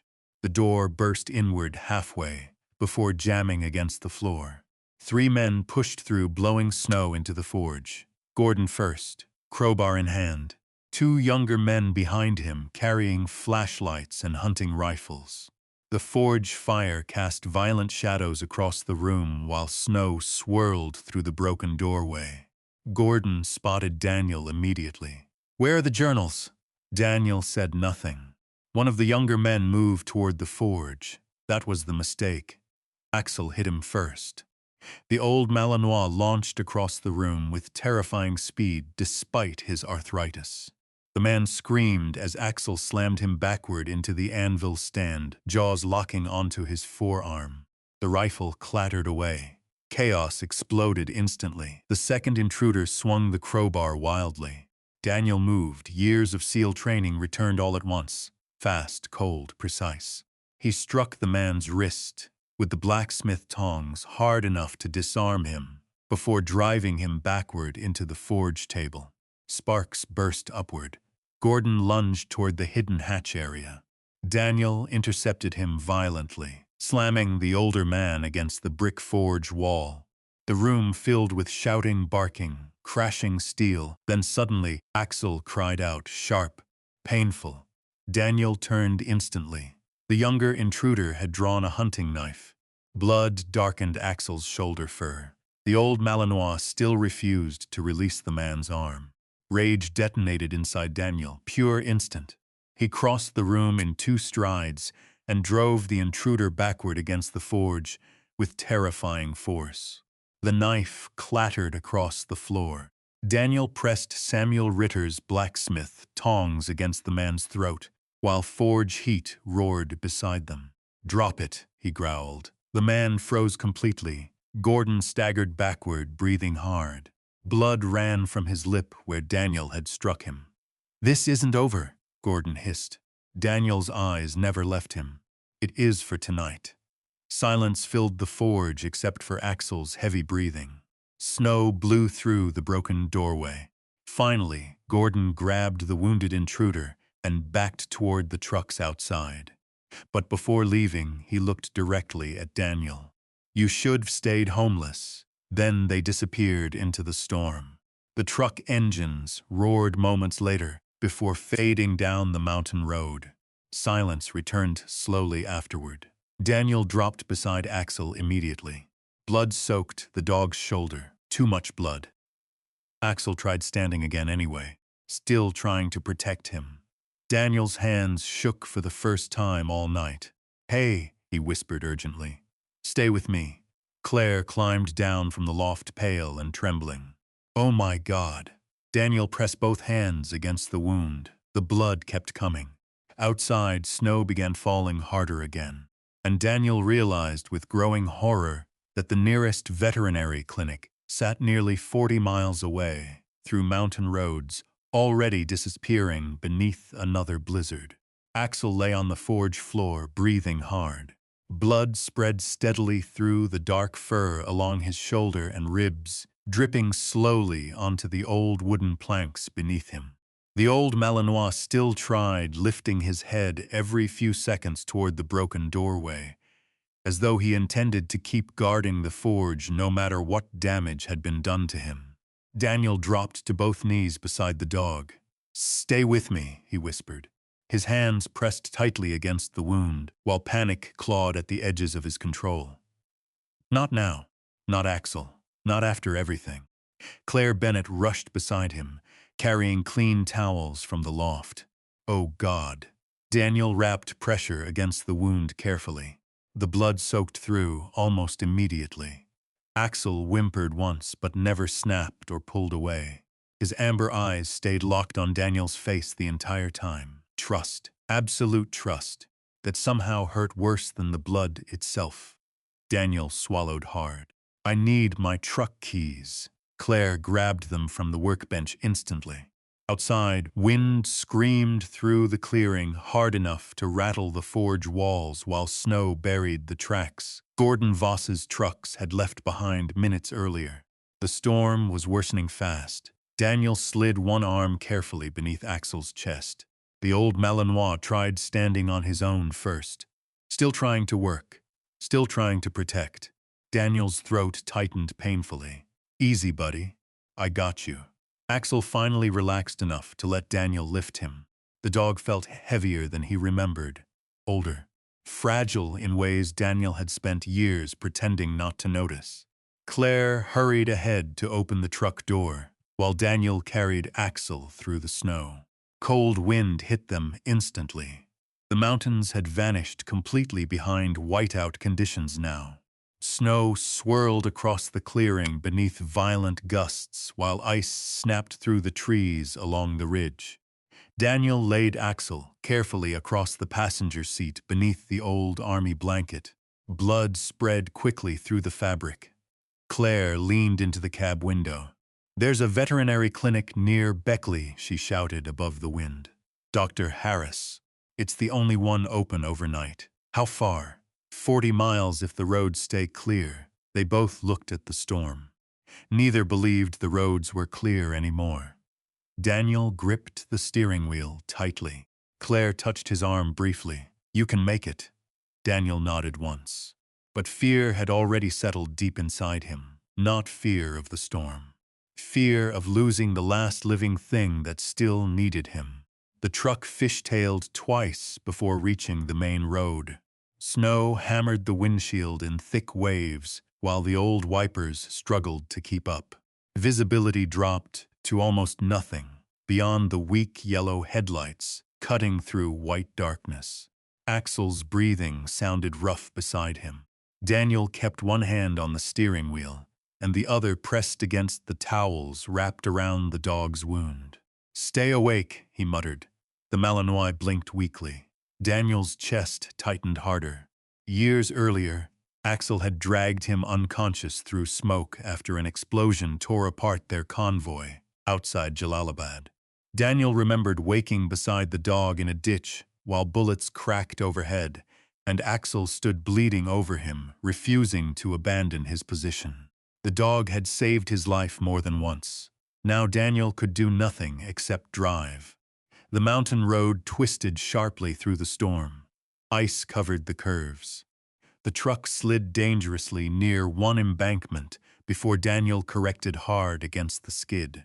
Axel whimpered softly. Sorry, Daniel whispered immediately. He looked over. The old dog's breathing had become shallow now. Too shallow. Daniel's pulse surged. Hey, he said louder. Stay with me, buddy. No response. Fear hit him then with terrifying force. Not combat fear, not survival fear, grief raw and immediate.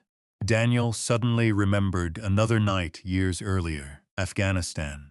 A medic kneeling beside a wounded Marine, whispering the exact same words. Stay with me. Please stay with me. The memory punched through him so hard his vision blurred. The truck drifted briefly across the center line before Daniel corrected sharply. Focus, drive, keep him alive. Snow battered the windshield harder. Daniel lowered one shaking hand onto Axel's neck. You remember Kandahar? He said quietly. You remember dragging my sorry ass through that alley? Axel's ears twitched faintly.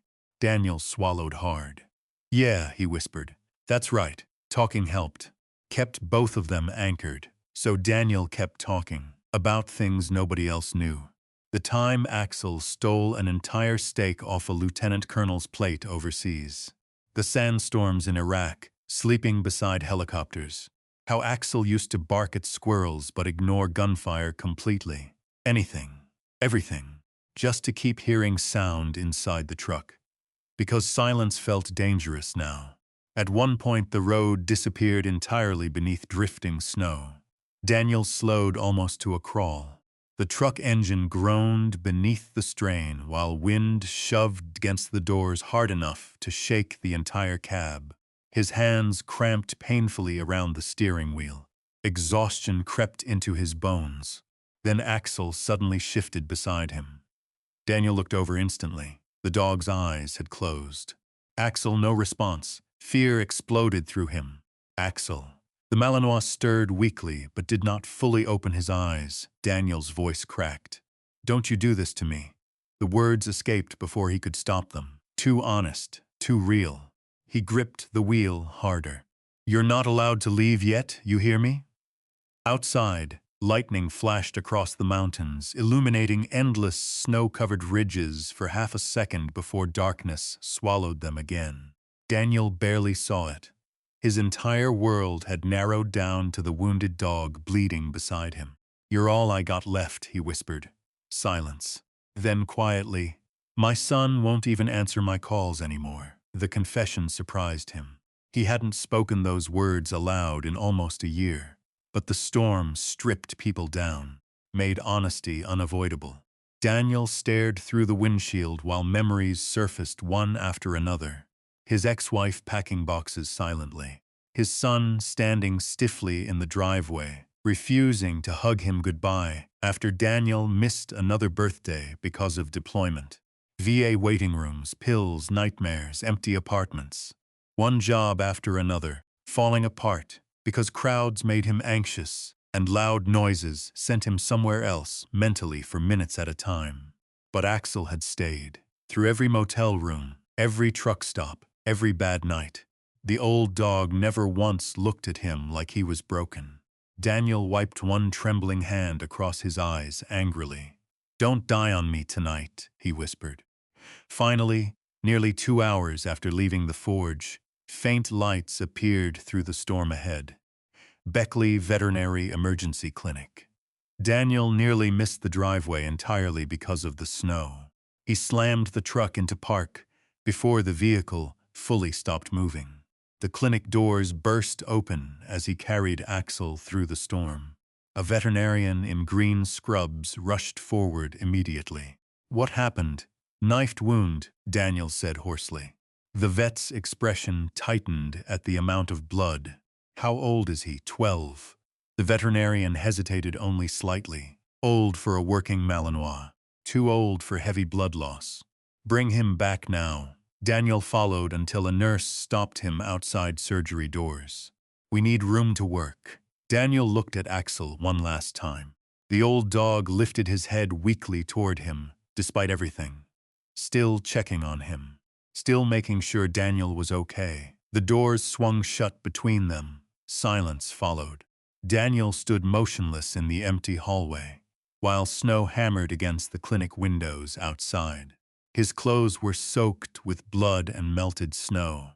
His hands shook uncontrollably, now that there was nothing left to do. He sank slowly into one of the waiting room chairs and stared at the floor. Time lost meaning after that. Minutes, maybe hours. The clinic remained almost empty, except for the distant hum of medical equipment and winter wind rattling against the building. Daniel finally bowed his head into his hands.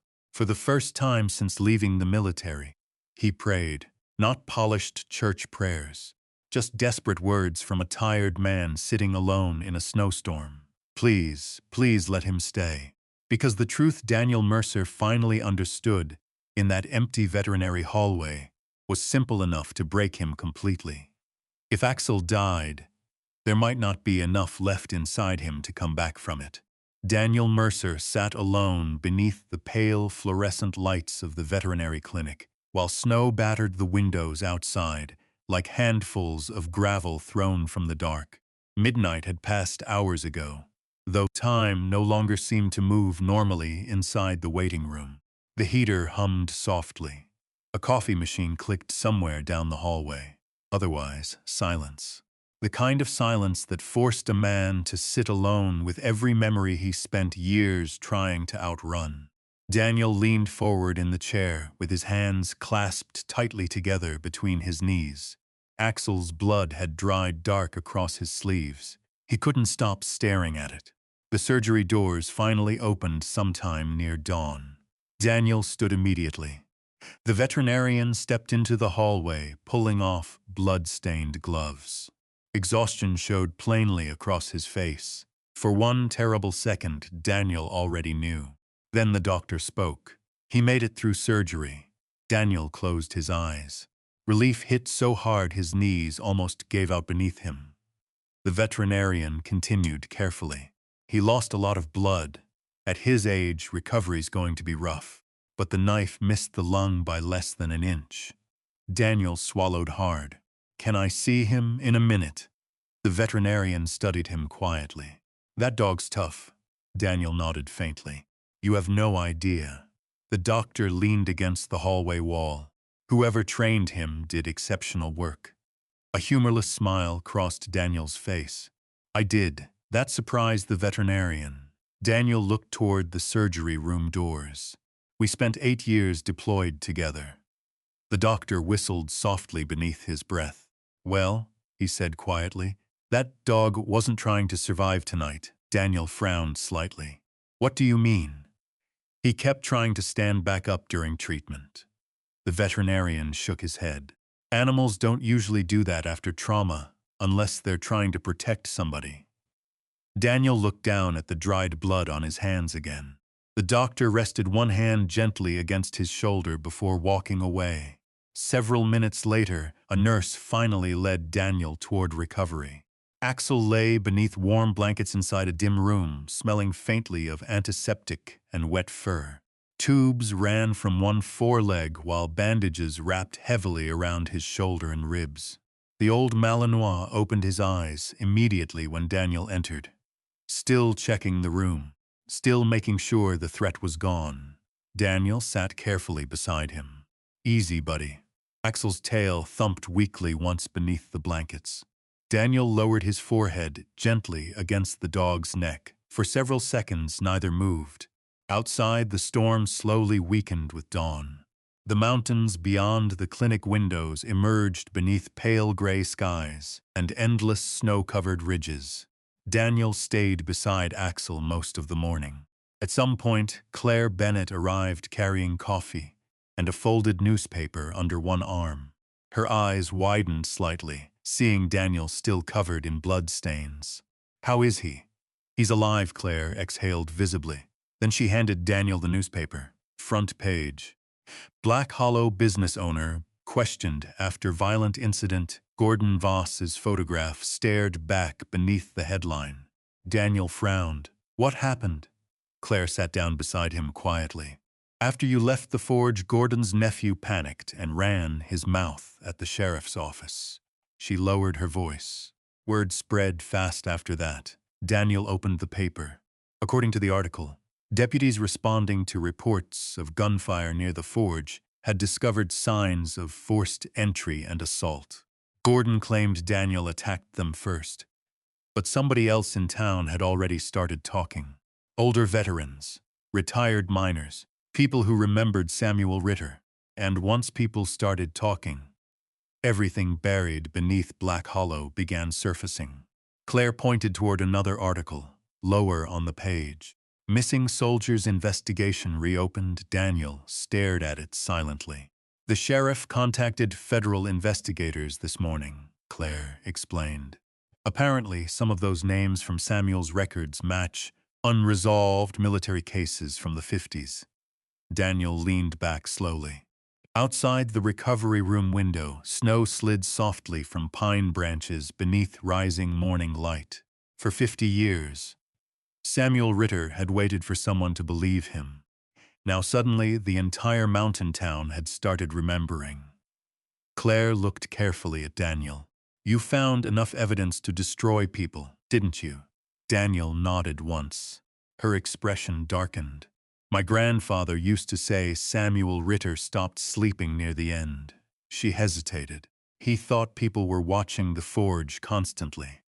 Daniel looked toward Axel. He was right. Claire followed his gaze toward the dog. "You know, folks around town still talk about Walter Kane's shepherd." Daniel said nothing. "The dog supposedly stayed beside the burned truck for 2 days before anybody found him." Claire's eyes softened slightly. People around here never forgot that part. Daniel rested one hand carefully across Axel's neck. Loyalty. That was what stayed behind after everything else burned away. Not medals, not speeches. Loyalty. By afternoon, federal agents had already arrived in Black Hollow. Claire drove Daniel back toward town, briefly so he could meet investigators at the sheriff's office, while Axel remained under veterinary supervision overnight. The drive through the mountains felt strangely different now. The storm had passed. Sunlight reflected brilliantly across fresh snow, while smoke curled from chimneys deep in the valleys below. But Black Hollow itself no longer felt sleepy. Satellite vans lined the courthouse square. News reporters stood outside the diner speaking into cameras, while deputies moved in and out of the sheriff's office carrying boxes of documents. The town looked stunned, like a man waking slowly from anesthesia. Daniel stepped from Claire's truck carefully. People noticed him immediately. Whispers followed. The homeless veteran who reopened Samuel Ritter's forge. The outsider who found the truth. Daniel hated the attention instantly. Crowds tightened something painful inside his chest. Too many eyes, too much noise. The sheriff met him outside personally. Sheriff Miles Corbett looked tired and deeply uncomfortable beneath his heavy winter coat. "Mr. Mercer," he said quietly, "federal investigators would like a statement." Daniel nodded once. Inside the sheriff's office, warm air smelled of coffee, wet boots, and old paperwork. Two federal investigators sat waiting beside stacks of Samuel Ritter's journals and records already spread across a conference table. One of them looked up sharply as Daniel entered. "You're the one who found the chamber?" Daniel remained standing. "Yes." The older investigator gestured toward the records. "These documents identify nearly 24 soldiers listed incorrectly as missing after the Korean War." He paused carefully. Some families were denied compensation entirely. Daniel stared silently at the papers. 24 names, 24 families waiting decades for answers. The younger investigator slid a photograph across the table. Thomas Voss, Gordon's father, Army supply officer. The younger man spoke quietly. "Your blacksmith Samuel Ritter may have uncovered one of the largest regional military theft operations we've seen from that period." Daniel looked down at the photograph. Why wasn't it investigated? The room fell briefly silent. Finally, the older investigator answered. "Because the men involved were connected." He sighed heavily. "Judges, business owners, local officials. People protected each other." Claire leaned against the doorway nearby, listening silently. Daniel suddenly understood something terrible. Samuel Ritter had never really expected justice. He only hoped the truth would survive long enough for someone decent to find it someday. The older investigator looked directly at Daniel. "You realize you're probably the reason this case finally opens again." Daniel thought about that. Then about Axel bleeding on the forge floor while trying to protect evidence hidden by dead men. "No," Daniel said quietly. "The reason is Samuel Ritter." Silence settled over the room, because everyone there understood the truth. A broken blacksmith had guarded those secrets alone for half a century because nobody else would. By evening, Gordon Voss had disappeared. His trucks abandoned, his scrapyard locked. Rumors spread through town faster than snowfall. Some said he fled. Others claimed federal agents already found hidden financial records tied to his family. Black Hollow buzzed with nervous energy. But Daniel felt strangely detached from all of it, because none of it mattered, compared to the veterinary clinic waiting 40 miles away. Claire drove him back through the mountains near sunset. The sky burned orange behind the ridges, while snow-covered forests glowed softly beneath fading light. "You did a good thing," Claire said quietly from behind the wheel. Daniel stared out the window. "It got my dog stabbed." Claire tightened her grip slightly. "He still saved you." Daniel looked down at his scarred hands. "No," he said softly. "He keeps saving me." They reached the clinic just after dark. Axel slept quietly beneath blankets when Daniel entered recovery. For the first time since the attack, the old Malinois looked peaceful. No guarding, no tension, just rest. Daniel sat beside him while soft snow drifted outside the windows. Then he noticed something hanging beside the recovery cage. Axel's old military K9 collar. The worn leather still carried faded unit markings from deployments overseas. Daniel stared at it a long time, then finally understood what Samuel Ritter had protected beneath that forge all those years. Not evidence, not gold, memory. The proof that forgotten men once existed, and proof mattered, because once memory disappeared, so did the people who carried it. Spring arrived slowly in Black Hollow. The snow retreated first from the roads, then from the rooftops, and finally from the dark forest edges climbing the Appalachian ridges behind Samuel Ritter's forge. Water rushed through swollen creeks beneath thawing ice, while fog drifted gently through the valleys each morning like the mountains, exhaling after a long winter. Daniel Mercer stood outside the blacksmith shop one cold sunrise, watching steam rise from his coffee cup. For the first time in months, the world felt quiet. Not empty quiet. There was a difference. Behind him, the forge glowed warmly through the open doorway, while the steady sound of Axel's breathing drifted softly from inside. The old Malinois slept near the fire now more often than not. Recovery had been slow. The knife wound healed, but age showed itself afterward in ways Daniel could no longer ignore. Axel walked stiffly some mornings. His left rear leg shook occasionally after long periods standing guard. The veterinarian had warned Daniel gently that trauma accelerated decline in older working dogs. Daniel heard the warning, but refused to accept it fully. Not yet. Inside the forge, Axel lifted his head as Daniel entered, carrying another armload of split firewood. "You're supposed to be resting," Daniel muttered. Axel thumped his tail once against the floor. The forge no longer resembled the abandoned ruin Daniel first discovered beneath winter fog months earlier. It had become alive again. New shingles covered the roof. Fresh-cut oak reinforced the porch supports. The cracked forge chimney had been repaired stone by volunteers from town. Samuel Ritter's tools hung, cleaned and polished along the workshop walls. While new shelves held ironwork, Daniel had begun forging during the long winter recovery. Hooks, fireplace tools, garden gates, memorial plaques for veterans' families. Word spread far beyond Black Hollow now. People drove hours through the mountains just to watch the old forge burn again. At first, Daniel hated the attention. Crowds still unsettled him. Too many conversations at once tightened his chest and made his pulse climb unpredictably. Sudden loud noises still dragged pieces of war back into the room without warning. But something unexpected had happened over the last few months. The forge gave people purpose. And purpose brought patience. Nobody pushed him. Nobody demanded explanations. They simply showed up. A farmer arrived one morning with lumber stacked in his truck bed. Another veteran donated welding equipment.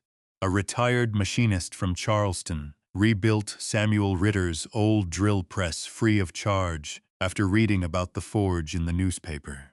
Even local kids began stopping by after school to watch Daniel work steel beneath the hammer. At first, he barely spoke to them. Then gradually, he started teaching. Hold the tongs farther back. Don't fight the hammer.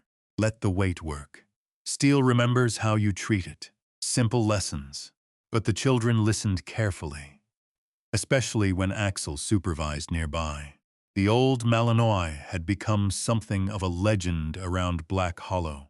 Parents brought children just to meet the retired military dog who protected the forge during the break-in. Axel tolerated the attention with quiet dignity. Though Daniel noticed something important, the dog no longer positioned himself constantly near the doors. For months, Axel had guarded every entrance instinctively.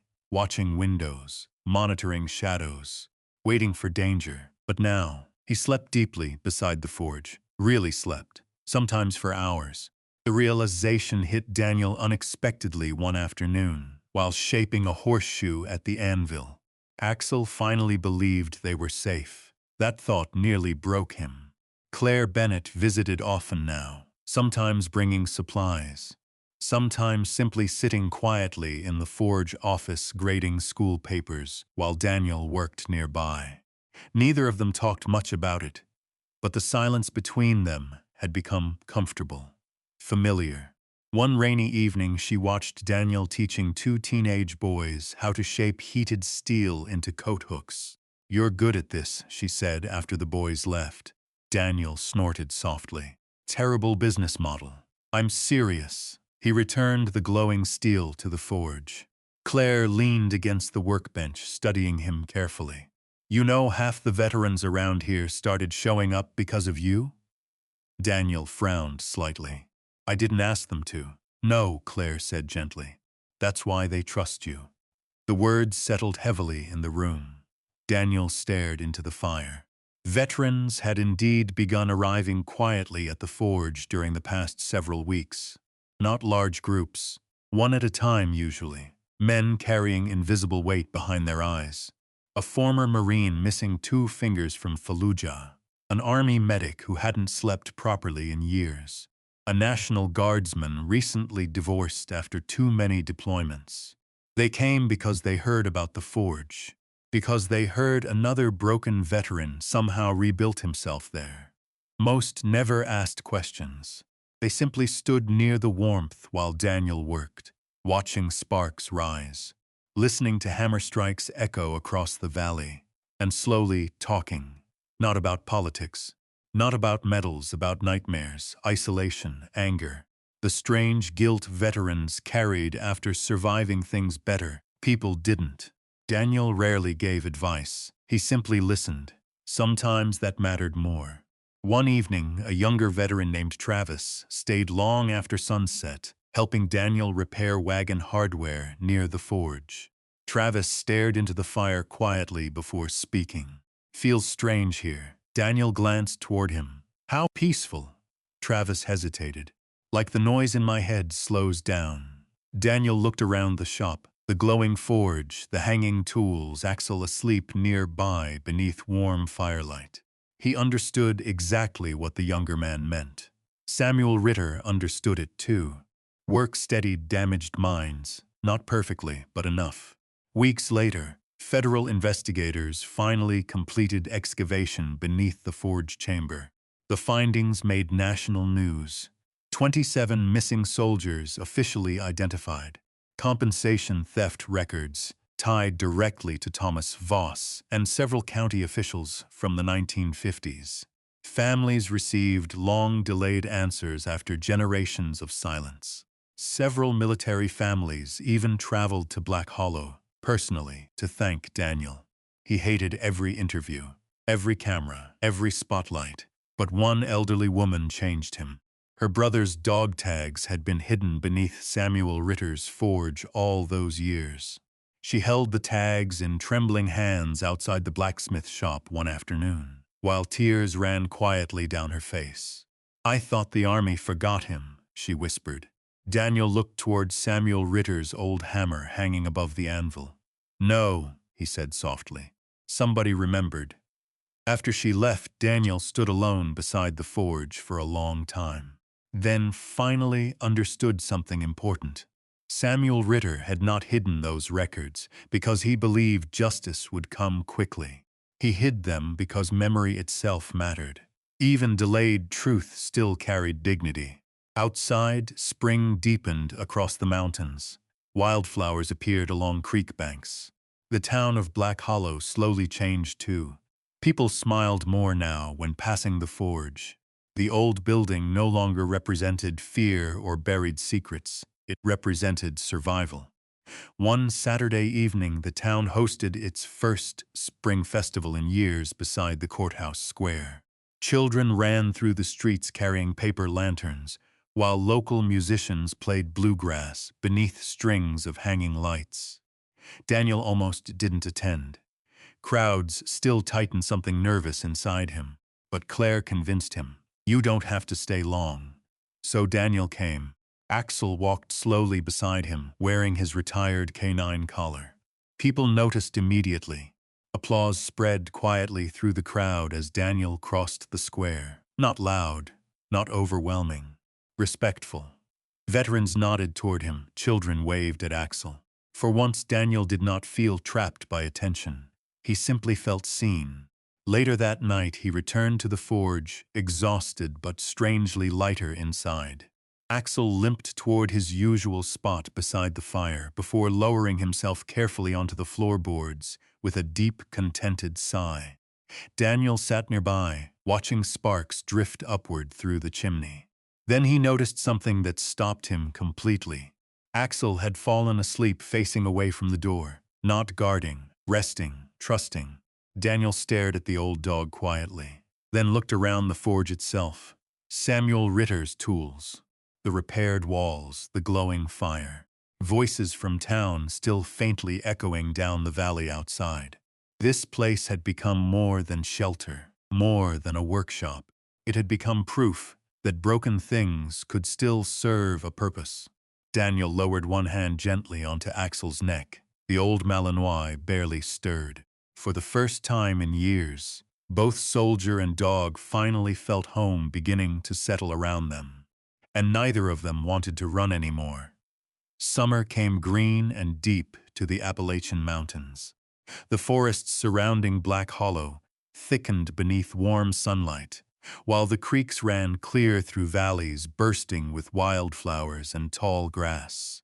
Every evening, smoke curled steadily from the chimney of Samuel Ritter's forge, drifting upward through the trees exactly the way it had half a century earlier.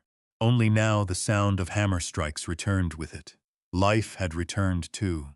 Daniel Mercer stood beside the glowing forge, one warm July evening, shaping heated steel beneath Samuel Ritter's old hammer, while three teenagers watched carefully nearby, wearing leather aprons and heavy gloves. "Don't rush the metal," Daniel said over the ringing anvil.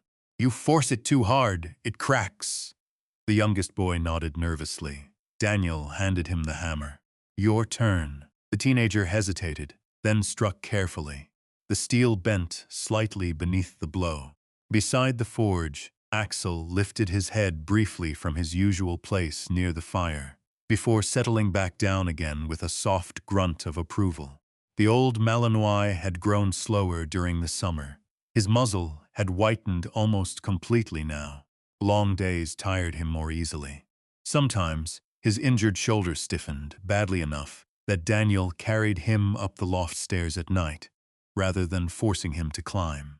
But Axel still insisted on being near the forge every evening while it burned. Always near Daniel, always watching the fire.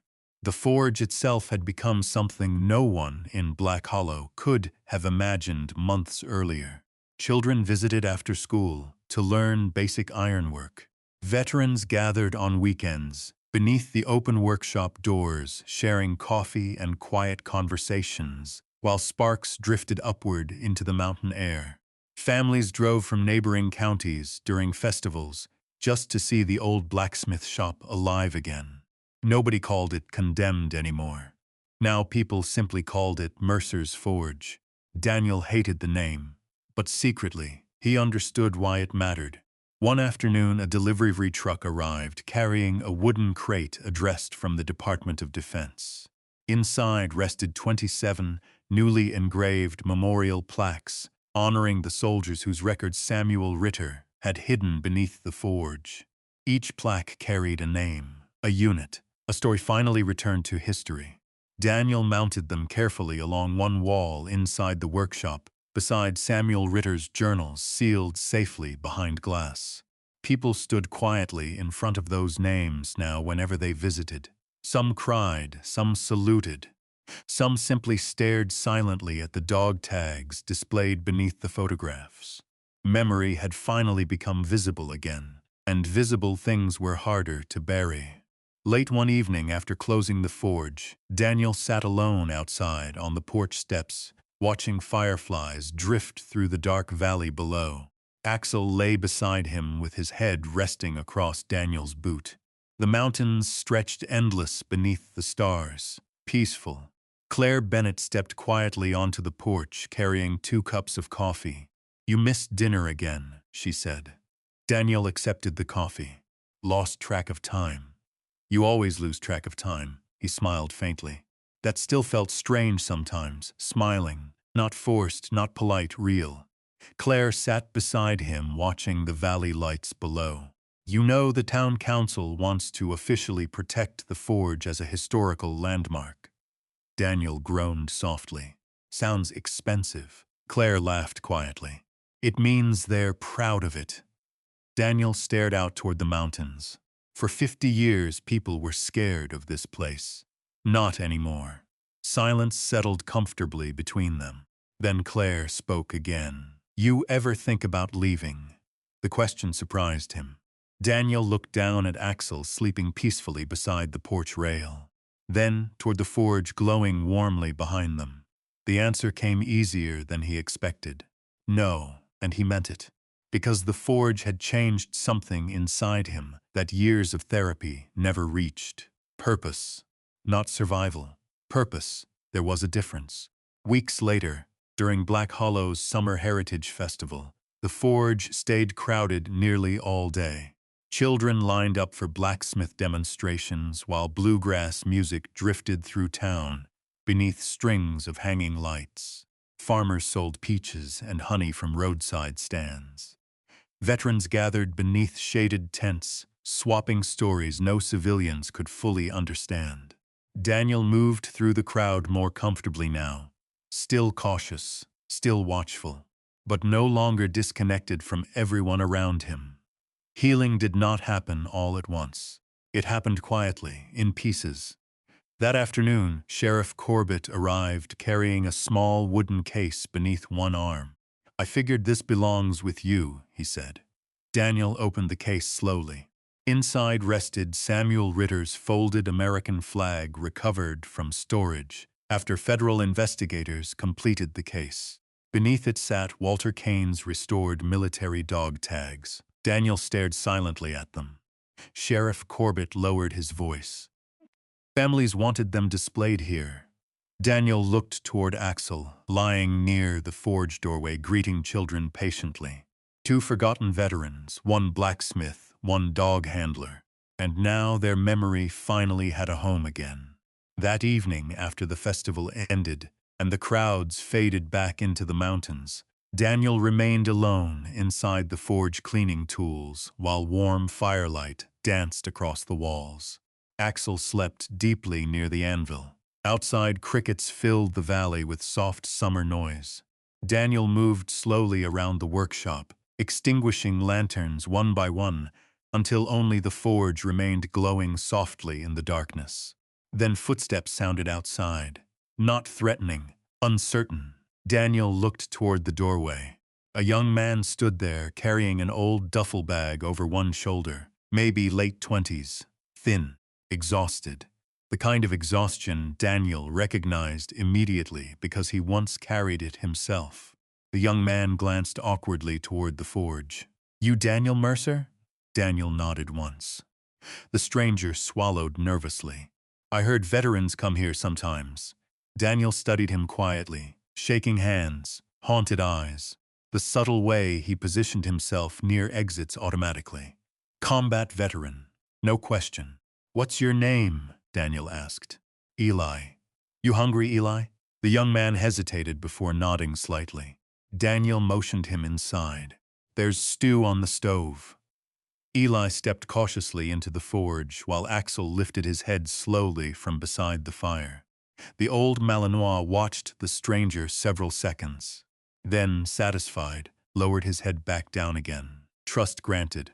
Daniel handed Eli a bowl of stew before noticing the younger man staring at the walls. The memorial plaques, the hanging tools, the glowing forge itself. "You work here?" Eli asked quietly. Daniel looked toward the fire. "Yeah." The younger veteran nodded slowly. Then, after a long silence, "You need help?" Daniel stared into the flames. Months earlier, that question would have frightened him. Responsibility, connection, people depending on him again. But now the answer felt simple, necessary even. Yeah, Daniel said softly. Fires like this aren't meant to burn alone. The forge crackled gently beside them. Outside, warm Appalachian wind moved through the trees beneath a sky crowded with stars. Daniel crossed slowly toward the wall above the anvil, where three objects now hung together permanently beneath the forge lights.